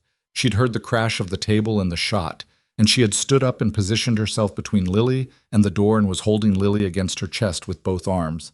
Lily awake now and gripping her mother's collar with both small fists, wide-eyed and silent in the particular way of a child who has picked up on adult fear and doesn't have context for it, and is very carefully holding very still. Sarah looked at him. She looked at the blood on his jacket. Not his blood, but she didn't know that. And the weapon in his hand, and the doorway behind him. Now, he said. We go now. She didn't ask questions. That was Sarah. She could rage and challenge and demand accounting, but in the moment when the accounting was over and the situation required motion, she moved. She pulled Lily tighter and followed him. He took them back through the main space. Marco was standing where he'd been, coat straight, hands at his sides. He looked at Sarah as she passed, and something moved in his face that was not performed. She didn't look at him. She kept her eyes on the back of Luca's coat and moved. The roll-up door was open. The night outside, it was night now, fully dark, the harbor black and flat beyond the industrial block, was full of headlights and organized noise. Reyes was outside. Luca had known him for 12 years, a man who operated at the intersection of Luca's world and the legitimate infrastructure that surrounded it, who had a skill set that was not easy to categorize but included the ability to move a significant number of organized people into a location in under 60 minutes when he received a particular word from a particular channel. He was standing beside a dark vehicle with his hands in his coat pockets and the expression of a man who has arrived at a situation and is waiting for it to resolve into something actionable. Caruso vehicles, Luca said. Handled, Reyes said. He said it the way people say words that don't require elaboration. Marco Bellini is inside. What do you want done? Luca looked back at the building. Through the open roll-up door, he could see Marco's silhouette, standing exactly where he'd left him, not running, not trying for anything, just standing in the warehouse with his coat straight and his hands at his sides like a man waiting for what comes after a decision. Take him in, Luca said. Keep him intact. I'll determine the rest later. Reyes nodded and made a gesture, and 2 of his people moved toward the door. Luca turned to Sarah. She was standing beside the vehicle with Lily on her hip, Lily's face now buried in her mother's neck. And Sarah was looking at him with an expression he couldn't fully read in the dark, an expression that had too many layers to resolve quickly. Fear that hadn't finished metabolizing, relief that hadn't figured out where to land, anger that was real and not going anywhere, and underneath all of it something else, something that had survived 6 years of deliberate burial and one night in a warehouse in Red Hook. "Are you hurt?" she said. Her voice came out rough. "No. The blood, not mine." She breathed out. One long breath, the kind that has been held for hours. Lily lifted her head from her mother's shoulder and looked at Luca. Her eyes were very large in the darkness. She had no framework for what had just happened. She had the vocabulary of a 3-year-old and the perceptions of someone who felt everything at a frequency most adults had lost. And she looked at him and said, with the directness of someone who has decided the most relevant fact, "You came." He looked at her. "Yeah," he said. "I came." She held out one hand toward him, palm up, the same gesture she'd made in the park. Open, unconditional, the radical trust of a person who hasn't yet learned to be strategic about who she offers it to. He took her hand. She curled her small fingers around two of his and put her cheek back on her mother's shoulder, apparently satisfied that this arrangement was correct. He stood there in the dark outside a Red Hook warehouse, holding his daughter's hand and breathing harbor air and feeling the scar tissue under his ribs, pulling with every inhale, and he thought that he had been in a significant number of high-stakes situations in his adult life and had walked out of all of them, but he had never walked out of one feeling precisely this way, which was a feeling he didn't have a clean word for and decided he didn't need one. Sarah was watching him. She hadn't spoken again. Her jaw was set, and her eyes were bright in the headlight wash, and she was clearly several hours away from being ready to say everything she needed to say about tonight, about all of it, and he understood that and was prepared for all of it. "Let's get you somewhere safe," he said. She nodded once. She didn't say thank you. He didn't expect her to. They got in the vehicle.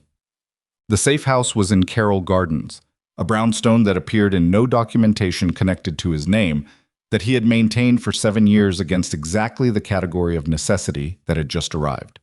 2 bedrooms, functioning kitchen, security that was not invisible, cameras, locks, a system that Sarah would be able to see and understand rather than one she'd only discover later.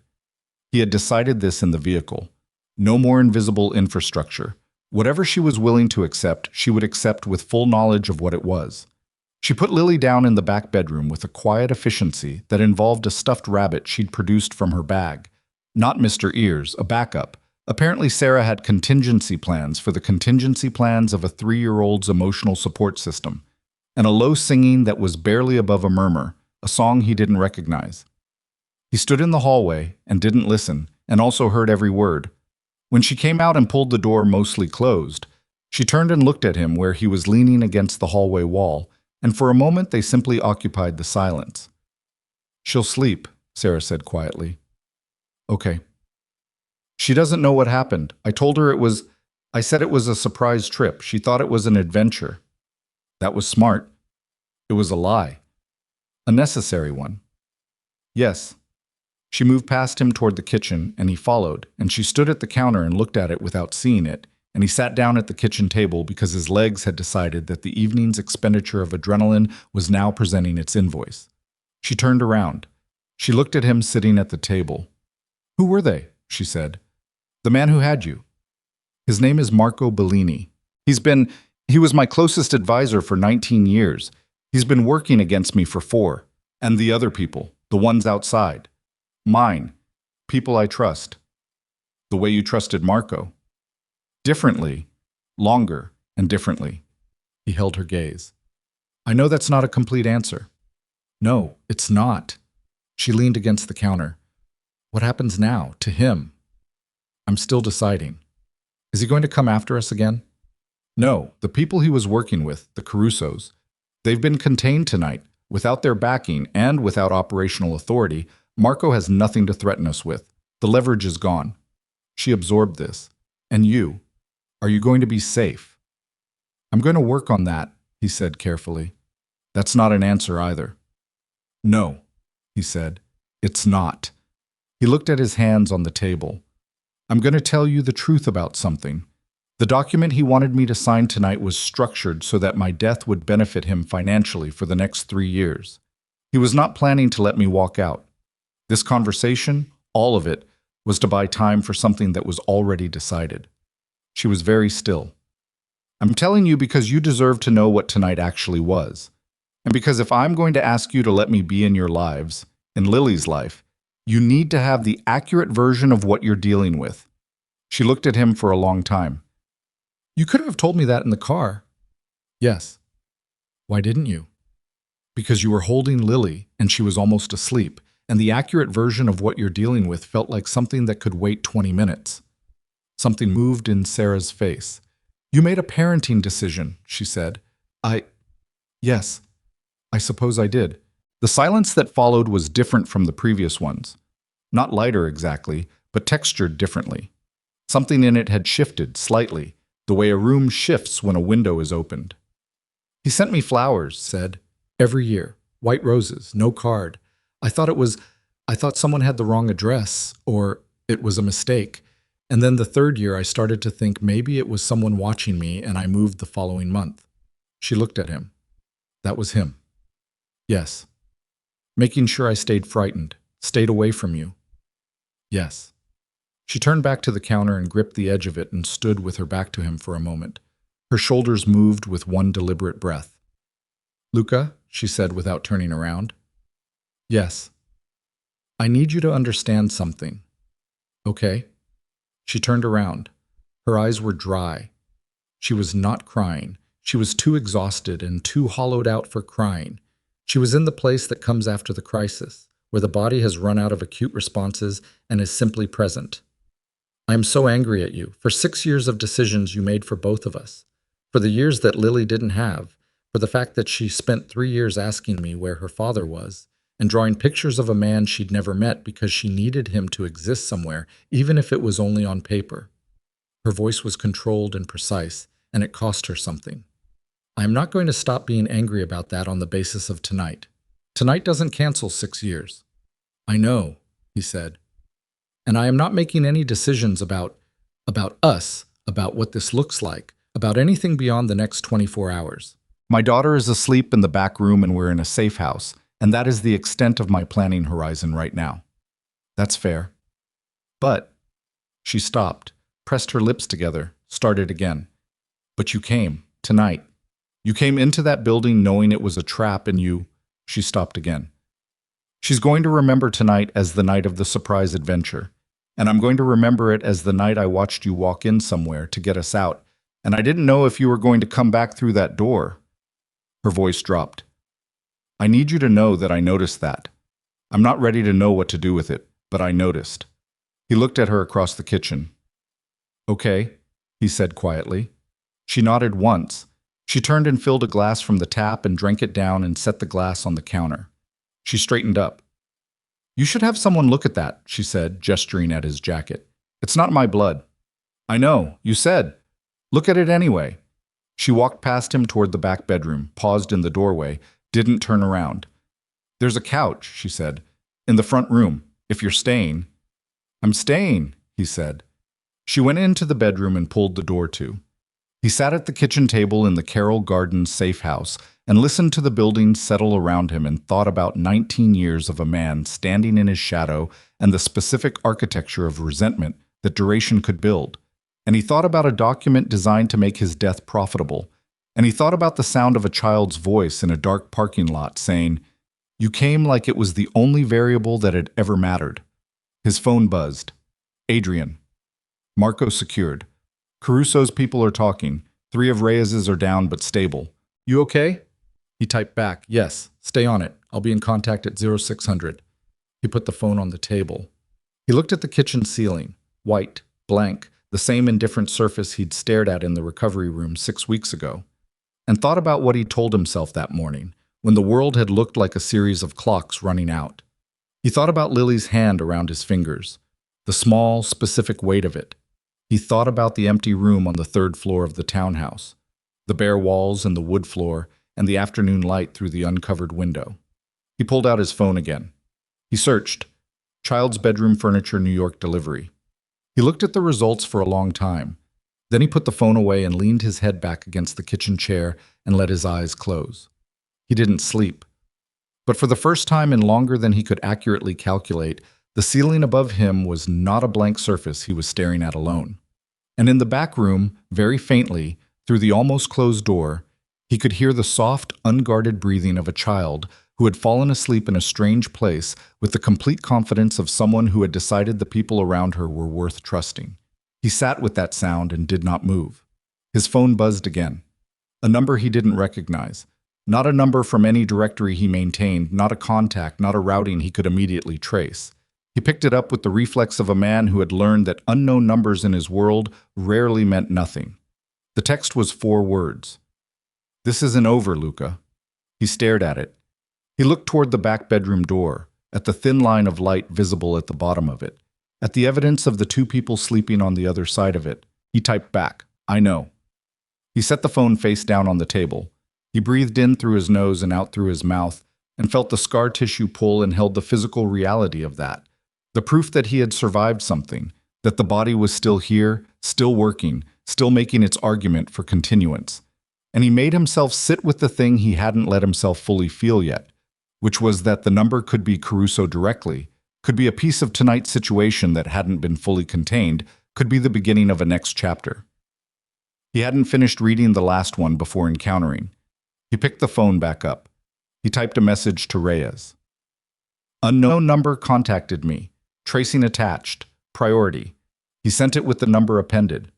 Then he set the phone down again and listened to the building and the breathing and the distant harbor and the particular silence of a night that had not yet decided whether it was over, in a kitchen that was not his, in a life that was in the process of becoming something he didn't have a name for yet, but was, for the first time in 20 years, unwilling to walk away from. The phone screen lit up. Reyes's response came back in under 2 minutes, which told him Reyes was still running at full operational tempo, which told him Reyes had found something. Number traces to a burner purchased in Long Island City 6 days ago. Cell tower data places it active tonight in... Luca read the location. He read it twice. He sat up straight in the kitchen chair, the exhaustion leaving his body with the specific speed that adrenaline produces when the mind receives information that the body understands before the conscious mind finishes processing it. The number had been used tonight at the location Reyes had just sent, which was not where Marco had been, which was not where the Caruso vehicles had been, which was not anywhere on Luca's map of tonight's geometry, which meant there was someone else, someone who had been watching tonight from a position Luca hadn't known to account for, someone who had his private number, not the routing, the actual number, the one that only 6 people in the world had access to, someone who had waited until Marco was contained and the Caruso's people were talking and the immediate situation was resolved before sending 4 words that were not quite a threat and not quite a warning and not quite anything he could categorize with confidence. He stood up from the kitchen table. He moved to the front room and stood at the window and looked out at the Carroll Gardens street, at the parked cars and the brownstones and the ordinary nighttime geometry of a neighborhood that did not know what was happening inside this particular building, and he understood that he had resolved one crisis tonight with a precision he was almost proud of, and had walked directly into the antechamber of another one that he did not yet have the dimensions of. He thought about Marco saying the Carusos need the Moretti name gone. Not just the operations. The name. He thought about what kind of person sends 4 words to a private number at the exact moment when it would land with maximum effect. Not during the crisis, not before, but precisely after, in the exhale. In the moment when a man's guard drops because he has just survived something and is letting himself believe it is finished. He thought about who, in the architecture of tonight, had known enough to be watching from outside it. His hand was on the window frame, and the night outside was still and cold, and the street was empty, and somewhere behind him his daughter was sleeping, and the woman he had spent 6 years protecting from a distance was 3 rooms away. And the text on his phone said this isn't over and meant something specific. Something that pointed toward a variable he had not yet identified, a piece of the board he hadn't seen. And then his phone rang. Not a text. A call. The same unknown number. He looked at it for 1 full ring. 2. He picked up. Silence on the other end. Then a voice he had not heard in 11 years. A voice that belonged to a chapter of his life he had believed was permanently closed. A voice that produced in him the specific, involuntary response of someone who has just seen something they were certain was dead move. "Hello, Luca," the voice said. And the night, which he had believed was resolving, opened up beneath him like a floor that had never been as solid as he thought. He stood at the window with the phone against his ear and let the voice finish saying his name. Then he said, Vincent. Vincent Caruso. Not Donnie, the older brother, the one who had been removed from the family operation 11 years ago under circumstances that the world had been told involved a voluntary retirement to a property in Florida. Circumstances that Luca knew had involved a disagreement about methodology so fundamental that Donnie had chosen exile over partnership. The one who had, by all available intelligence, been out of the game for a decade. You're surprised, Vincent said. He had a voice like gravel underwater, low, unhurried, the voice of a man who had learned that speed was for people who weren't sure they would win. Somewhat, Luca said. Donnie didn't tell you I was involved. No. Donnie didn't know. A pause. Marco didn't know either. They thought they were working with Caruso money and Caruso infrastructure. They were. They just didn't know whose specifically. Luca stood at the window and processed this with the focused attention of a man rearranging a map in real time. Vincent Caruso had funded Marco's operation without Marco knowing the source, which meant Marco had been a tool as much as he had been a principal, which meant the architecture of tonight went one layer deeper than he'd understood. What do you want? Luca said. To talk. We're talking. In person. Another pause. Tomorrow morning, I'll send a location. I'll come alone and I expect the same, genuinely alone, not your version, which I understand involves an interesting definition of the term. Why would I do that? Because the situation with Marco and Donnie's people is resolved, but the situation with me is not, and I am significantly more patient than either of them, and you have people you're now responsible for protecting on a longer timeline than one night. The voice was not threatening, it was simply precise. And because I knew your father, Luca, and there are things about your history that Marco was using as leverage that you should hear from someone who was there. The street outside was still empty. A cab moved past at the far end of the block, its light on, going somewhere that had nothing to do with any of this. My father has been dead for 22 years, Luca said. Yes, Vincent said, and there are things about how that happened that you've been told incorrectly. A silence. Tomorrow, Luca said. Send the location. He ended the call. He stood at the window for a long time after, long enough for the Carroll Gardens street to cycle through two more passing cars and a dog walker moving with the particular focused patience of someone whose schedule is determined entirely by another creature's biological needs. He stood and breathed and let the new information settle into its place in the architecture. And he thought about his father, about Enzo Moretti, dead at 53 of causes that had been explained to a 31-year-old Luca as the natural consequences of a particular kind of life, the kind of explanation that contains just enough truth to function as a substitute for the whole of it. He thought about what Marco had said.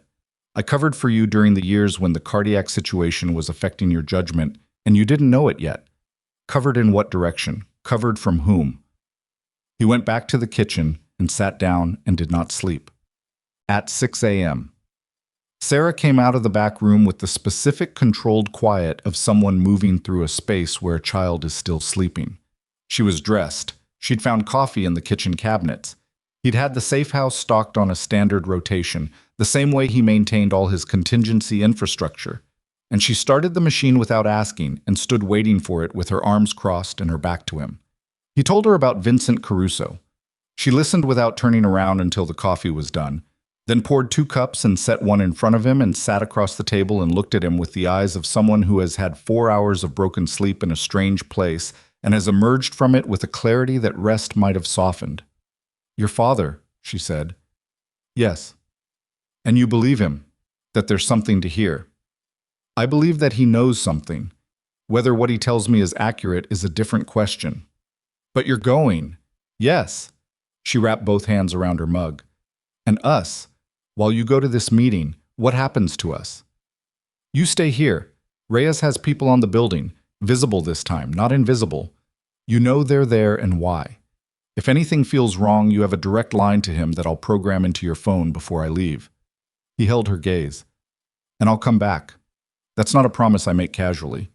She looked at him steadily. I know you'll try. I'll come back, he said again, more simply, without qualification. She looked at her coffee. Lily asked for you this morning. Before she was fully awake, she said your name. Her voice was even, factual, the voice of someone reporting information rather than using it. She's never said your name. I've never used it in front of her. But she said it. He was quiet. I don't know what that means, Sarah said.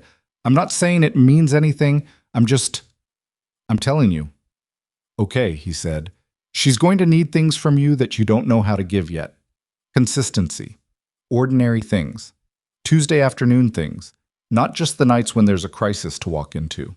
She looked up at him. I need to know you understand that the bar is Tuesday afternoons, not warehouses in Red Hook. I understand, he said. Do you want it?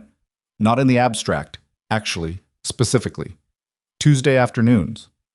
He thought about the empty room on the third floor, the furniture search on his phone at 2 a.m, the specific gravity of a small hand around 2 fingers. Yes, he said. I want Tuesday afternoons. She nodded once. She drank her coffee. She looked at the table between them, at the ordinary ceramic surface of a mug, at the morning light coming through a kitchen window in Carroll Gardens. Don't get killed today, she said. I'll do my best. Something that was almost a smile crossed her face and didn't quite complete itself. That's the least reassuring thing you could have said. Probably, he agreed. Vincent Caruso had sent a diner. Of course he had. An old man with a point to make about origins would choose a diner, would choose the specific American grammar of a booth and a coffee machine, and the noise of other people's ordinary mornings as the backdrop for an extraordinary conversation. The place was in Bay Ridge, 20 minutes from Carroll Gardens, the kind of neighborhood that had been Italian for 60 years and was proud of the continuity. Vincent was already there. Booth in the back, coffee in front of him. A man in his early 70s who looked like what happened when a person who had been very powerful decided to stop performing the power and simply inhabited the residue of it. His hair was white and his hands on the table were steady, and he looked at Luca coming through the door with the expression of someone who has been waiting for this conversation for a long time and is not going to waste it by being dramatic about it. Luca sat down across from him. The waitress came. Luca ordered coffee he didn't need. You look like your father, Vincent said. I've been told. Around the eyes specifically. Enzo had the same, the way you hold your face when you're deciding whether to trust something. He did that. He picked up his cup. I knew him for 16 years, before you were born and after. You were friends. We were in the same world. In our world, that's a more complicated word than it is elsewhere. Vincent set the cup down. I'm going to tell you something that I've carried for 22 years, and I'm going to tell you because Marco Bellini had pieces of it and was using those pieces in ways that I find, he stopped, in ways that I find unacceptable. Whatever my other failings, I don't use dead men's secrets to control their children. Luca looked at him across the table. Tell me. Your father's death was not the result of the complications of a particular kind of life, Vincent said. It was the result of a decision made by 3 men, one of whom was my brother Donnie, who is 28 years old and ambitious in the specific way that young men in our world sometimes are, and who believed that Enzo Moretti was the obstacle between him and a territorial expansion he'd been planning for 2 years. The diner noise continued around them. Dishes, voices, the coffee machine. Ordinary morning sounds. Donnie arranged it, Luca said. His voice came out flat. Yes. And the other 2 men. One is dead. Has been for 8 years. Unrelated matter. The other is Marco Bellini. Luca sat very still. Marco was 29, Vincent said. He was working for your father at the time. He provided information about Enzo's routing and schedule. He did it in exchange for a position. Donnie promised him a role in the expanded operation. A pause. What Donnie didn't anticipate was that you would consolidate so quickly after Enzo. You were 31, and you moved faster than anyone expected, and within 3 years you had built something larger than what Enzo had. And Marco's arrangement with Donnie became irrelevant because Marco had positioned himself inside your operation instead. Vincent's voice was precise and unhurried. Marco has been managing this secret for 22 years. It's why he couldn't let you fully step back from the operation. A Luca Moretti with distance and time to examine things would eventually find the thread. And it's why, when you survived the shooting and started reaching toward the woman and the child, he accelerated. A Luca Moretti with something to live for is a different kind of threat than a Luca Moretti who is simply powerful. Luca's hands were flat on the table. He looked at them. He thought about his father's face, which had become harder to retrieve over 22 years, which existed now primarily in photographs and in the specific quality of a mannerism he sometimes caught himself performing and recognized from somewhere he couldn't quite reach. "Why are you telling me this?" he said. "Because Donnie used my money and my infrastructure without my knowledge to fund Marco's operation," Vincent said. "And because my brother has been making decisions for 20 years that I don't endorse, and the time for my silence about that has run out." He looked at Luca directly. "And because you have a daughter, and she should know who her grandfather was without the version of that story being the one Marco would have told her." A silence. "What do you want in exchange?" Luca said. "Nothing that involves you," Vincent said. "My business with Donnie is my own, and I'll manage it in my own way. What I wanted from this conversation," he stopped. "I wanted you to have the true version, that's all. I'm 71 years old, and I'm tired of what accumulates when true versions don't get told." Luca looked at him across the booth and understood, with the particular instinct of a man who had spent 20 years reading rooms, that Vincent Caruso was telling the truth. Not all of the truth. There was no such thing in their world, but this specific truth, the one about Enzo, the one that had been buried for 22 years in the silence of 3 men and the managed ignorance of the sun. He thought about Marco Bellini, about 19 years of proximity, about a man who had helped him build an empire that he'd been building partly on the foundation of a murder he had participated in, about the roses sent to Sarah every year, the mechanism of control, but also he understood now the mechanism of a man who was afraid of what would happen if Luca ever found peace. A man who needed Luca isolated and angry and without softness, because softness was the thing that led to reflection, and reflection was the thing that led to questions about his father. He thought about whether he was angry. He was. It was not a hot anger. It was the cold kind, the settled kind, the kind that doesn't require expression because it has already determined its own outcome. He was angry about his father, and he was angry about Sarah, and he was angry about 3 years of white roses delivered to a woman who deserved to feel safe, and the anger was real and legitimate, and he was going to carry it for a long time. He was also sitting in a Bay Ridge diner at 7 in the morning, across from a 71-year-old man who had chosen truth over convenience, aware that the anger was not the most important thing happening inside him right now. The most important thing was the address he'd left behind him in Carroll Gardens, and what it contained. "Marco," Luca said, "what happens to him is my decision." "Yes," Vincent said, "not yours, not Donnie's, mine." "Agreed." He looked at the table. "I'm going to transfer the documentation of his involvement in my father's death to channels that don't involve either of us directly. Law enforcement has been interested in certain cold cases for a long time, and Marco's financial movements over the past 14 months will provide adequate context for a more thorough investigation." He looked up at Vincent. "He'll be in a cell within 6 months. He'll stay there." Vincent nodded slowly. "And Donnie?" "That's yours," Luca said. "As you said." A pause. "Your father would have made the same call," Vincent said, "on all of it. He believed in institutions when he could use them. He said it was the most powerful weapon available to a man in our world because it was the only one your enemies couldn't anticipate." Luca drank his coffee. "Did he say that often?" "Often enough that I still hear it."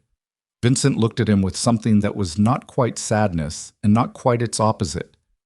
"He would have been proud of you. Whatever the complications of this particular week, he would have been proud." Luca didn't respond to that. It was too much to respond to at a diner table at 7 in the morning, too large to fit into the available space. He filed it somewhere he would return to later, alone, when there was room for it. He put money on the table and stood up. "One more thing," Vincent said. Luca paused. "The cardiac condition, the Moretti line." Vincent's voice was careful. "Your father had it, managed it for 15 years, kept it from almost everyone. His cardiologist at the time was a man named Castor. He's been retired for 12 years, but he's still in the city. He kept records, detailed ones. The management protocol Enzo used in the last decade of his life, before Donnie made it irrelevant, was extremely effective. Extended his functional years significantly beyond what the initial prognosis indicated." He paused. "I thought you might want to know the records exist." Luca looked at him. "For you," Vincent said, and potentially for the child. He stood there for a moment in the Bay Ridge diner with the ordinary morning noise around him and the weight of everything he had just received, the truth about his father, the existence of records, the specific information that Enzo Moretti had lived well with what Luca now carried in his own blood. And he felt something move through him that was not manageable and not cold and not the kind of thing he was going to perform control about. "Thank you," he said. He walked out into the morning. Okay. I was back in Carroll Gardens by 8:15. Reyes's people were visible on the street, as promised. Two of them, positioned with the particular casual non-naturalness of professionals, who are trying to look natural and are slightly too still to fully succeed. Luca nodded to them as he passed. Small acknowledgement. They nodded back. He let himself in with the key and stood in the entryway for a moment, listening. From the back room, Lily's voice, a running narration of something happening between her stuffed rabbit and an unnamed second party, the high serious tones of a child conducting important business. From the kitchen, the sound of the coffee machine running again, which meant Sarah was on her second cup, which meant she hadn't slept anymore after he left. He went to the kitchen doorway. She was sitting at the table with her hands around the mug and her eyes up and on the door as if she'd been watching it, which she had been. She looked at him in the doorway, and something in her face changed in the specific way that faces change when they've been braced for news, and the news is that the person is standing there, intact. "It's done," he said. She breathed out. "All of it." He came in and sat down. "Vincent Caruso told me about my father." She looked at him carefully. "What about him?" He told her. He told her the whole of it. Donnie, Marco, the 22 years, the routing information traded for a position that became irrelevant, the managed secret that had shaped so much of what had happened between them without either of them knowing it was there. He told her about the cardiac records, about Enzo using the same inheritance for 15 years, effectively finding a way to live inside it rather than be defined by its prognosis. She listened without interrupting. She was very good at listening when the thing being said was important. She didn't perform attention, she simply gave it completely, the way she'd given it across a diner counter 9 years ago, when a man who gave her a false name had told her true things about himself without knowing that was what he was doing. When he finished, she was quiet for a moment. "Marco helped kill your father," she said. "Yes." "And has been managing your operation for 19 years. "Yes." She looked at her mug. "How do you feel about that?" "I'm deciding," he said. "I'll tell you when I know." She nodded. She accepted that. "And the Carusos?" "Donnie." "Not my problem anymore. Vincent will manage his brother in whatever way Vincent manages things. It's not a situation that threatens us." "You believe that?" "I believe it enough." He paused. "I believe it more than I believed anything last week, which is the most accurate answer I can give you." She looked at him across the kitchen table. This woman he had loved from a distance for 6 years. This woman who had raised his daughter alone through the specific daily difficulty of that, who had moved apartments to escape anonymous flowers, and had built a life inside the constraints of a situation she hadn't chosen and hadn't been given the full truth about. She looked at him with the eyes of someone who is deciding something, not impulsively, not sentimentally, but with the full weight of everything she actually knows. "I want to be clear about something," she said. "Okay. I'm not going to pretend the last 6 years didn't happen. I'm not going to arrive at forgiveness quickly or easily, and I'm not going to perform it because the situation has resolved. That's not how I work." "I know. And I need you to understand that what I'm about to say is not a declaration of anything. It is a statement of what I think is true." She held his gaze. "I think Lily needs her father. I think she has needed him, and I think she is going to need him more as she gets older. And I think that the right thing, the correct thing, regardless of how I feel about you personally, is to let you be that for her, consistently, ordinarily, Tuesdays." "Yes," he said. "And I think that if you are going to be in her life, you need to be in it honestly. She needs to grow up knowing who you are and what you've done and what you're changing. Not the full weight of it, not yet, she's 3, but the true version, scaled to her age as she grows into it." Agreed. No more invisible infrastructure, no more decisions made for us without our knowledge. "No more," he said. She looked at him for a long moment. "Okay," she said finally. "Just that." "Okay." The word that contains an entire negotiation in 2 syllables, That means not I forgive you, and not I trust you yet, but I am willing to find out if both of those things become possible. From the back room, footsteps, small and purposeful. Lily appeared in the kitchen doorway with Mr. Ears, the original, one-eared, structurally compromised Mr. Ears, which meant Sarah had had him in her bag all along, a backup to the backup, tucked under one arm and a crayon in her free hand, because she was apparently in the middle of something important and had simply relocated the operation. She looked at Luca. She had the same assessing pause she always had, the 3 seconds of the unfiltered inventory. Then she walked across the kitchen and climbed without invitation or hesitation onto the chair beside him, settled herself, and put Mr. Ears on the table and began to draw on the paper she'd apparently brought with her, which turned out to be the back of an envelope she'd found somewhere. She drew in silence for a moment. Then, without looking up, "Are you staying?" He looked at her profile. The dark curls, the serious downward attention of a child doing important work. "Yes," he said. She nodded once with the gravity of someone who has received a satisfactory answer to a significant inquiry, and kept drawing. He looked at what she was drawing.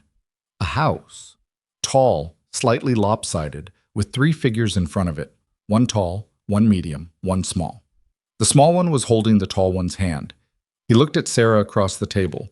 She was watching Lily draw with an expression that was not quite a smile, but had the same quiet weight. The expression of a woman who has been braced for a very long time and is very slowly, very carefully, beginning to put the weight down. He looked back at Lily's drawing. "Who is that?" he asked, pointing to the tall figure. She looked up at him with an expression that suggested this was, frankly, a strange question. "That's you," she said. Like it was obvious. Like it had always been obvious. Like she had always known exactly where he went in the picture. She went back to drawing. He sat in the Carroll Gardens kitchen with his daughter drawing at the table beside him, and the woman he loved 3 feet away, and the morning coming through the window in the ordinary way that mornings come, without drama, without ceremony, and he felt the scar tissue pull slightly as he breathed and let it be there. Let it be the evidence of what he'd survived and what it had cost him. Let it be the physical record of a man who had been running in the wrong direction for a long time and had finally, at significant personal expense, turned around. The cardiac records existed. Dr. Castor was in the city. Lily would be screened, and if there was something to find, they would find it early, and they would manage it the way Enzo had managed it, with information and care and the specific stubbornness of people who have decided to stay. Marco Bellini would be in a cell before summer. The documentation was already in motion, routed through channels that had nothing to do with Luca's name, that would surface in the form of an investigation that appeared to originate from entirely unrelated financial crimes. It was the kind of resolution his father had apparently believed in. He found he believed in it too. Donnie Caruso had a brother who was 71 years old and had run out of patience, and that was Donnie's problem. The empire, the operation, the machinery of 20 years, he had been in the process of dismantling it before any of this happened, and he would continue, slowly, carefully, through structures that were already in place. Adrian would manage the transition. Reyes would handle the security architecture. What remained at the end of that process would be legitimate businesses, a foundation that had already been funding pediatric cardiac research for 8 years under a name no one connected to him, and a life that he had not allowed himself to imagine for so long. That the imagining felt almost physically unfamiliar, like using a muscle that had been kept still. Lily finished the house and put her crayon down and looked at it with her head tilted slightly, the critical assessment of the artist reviewing completed work. "It needs a dog," she announced. "We don't have a dog," Sarah said. "We should get one," Lily said, with the tone of someone raising a point that has somehow been overlooked in the conversation for far too long. Sarah looked at Luca. The look said, "This is what Tuesdays look like." "We'll discuss it," Luca said. Lily appeared to find this adequate. She picked up her crayon and began to add a dog that looked like a cloud with 4 legs and a large smile. And the morning continued in the ordinary way that mornings do when the crisis is over and the work of ordinary life reasserts itself, which is the only way it knows how to continue. Forward, imperfect, with the next thing, and the one after that. He looked at his daughter's small hand moving across the paper. He had spent 20 years controlling an empire and had understood power as the distance you could maintain between yourself and the thing that could hurt you. And he had been wrong about that in the most fundamental way a person can be wrong about something, which is to mistake the avoidance of pain for the achievement of safety. The smallest hand in the world had corrected that error in a park on a Tuesday afternoon by reaching for him without strategy, without calculation, without any of the architecture of self-protection that adults construct between themselves and the people they need. He had spent 6 years watching from a distance. He had 30 years ahead of him if the medication held and the monitoring worked, and he made the changes that the doctor and the evidence and his own body were all making the same argument for. 30 years was enough. He put his hand flat on the table, next to Lily's drawing, and she looked at it and then put her small hand over two of his fingers the way she had in the park, the way she had at the warehouse, the way she apparently intended to whenever the opportunity presented itself, and went back to drawing the dog with her other hand. He looked at Sarah. She was looking at him, and her eyes were wet, not overflowing, just full, and she didn't look away. And he didn't look away. And there was nothing to say, yet that was large enough for the moment, so they didn't say anything. And that was also, it turned out, a kind of language. Outside, Carroll Gardens was conducting its morning. The dog walker was back on the street. Someone was opening the coffee place on the corner. A child somewhere in the building above them was running, the specific thunder of small feet on hardwood, the sound of someone who has not yet learned that you can move through the world more quietly. Lily added a second dog to the drawing without explanation or announcement. "Mama," she said, "can I have strawberries?" Sarah got up. She got the strawberries from the refrigerator. She had found them in there, part of the standard stock, and he had not mentioned that he'd ensured they were included in the rotation 6 months ago when he had updated the safe house provisioning, and he was not going to mention it because some things could simply be true without requiring an accounting of why they were true. She put the bowl on the table. Lily ate strawberries and drew and narrated nothing in particular to Mr. Ears, and Luca Moretti sat in an ordinary kitchen in Carroll Gardens with the morning on the window and his daughter's hand occasionally finding his and the woman he loved 3 feet away, and the rest of it, all of it, the empire and the blood, and the 20 years and the 6 years, and the scar under his ribs, and the father he had mourned incorrectly, and the truth he now carried correctly. The rest of it exactly where it belonged, which was behind him, in the past, where the dead live and the living do not have to. He stayed.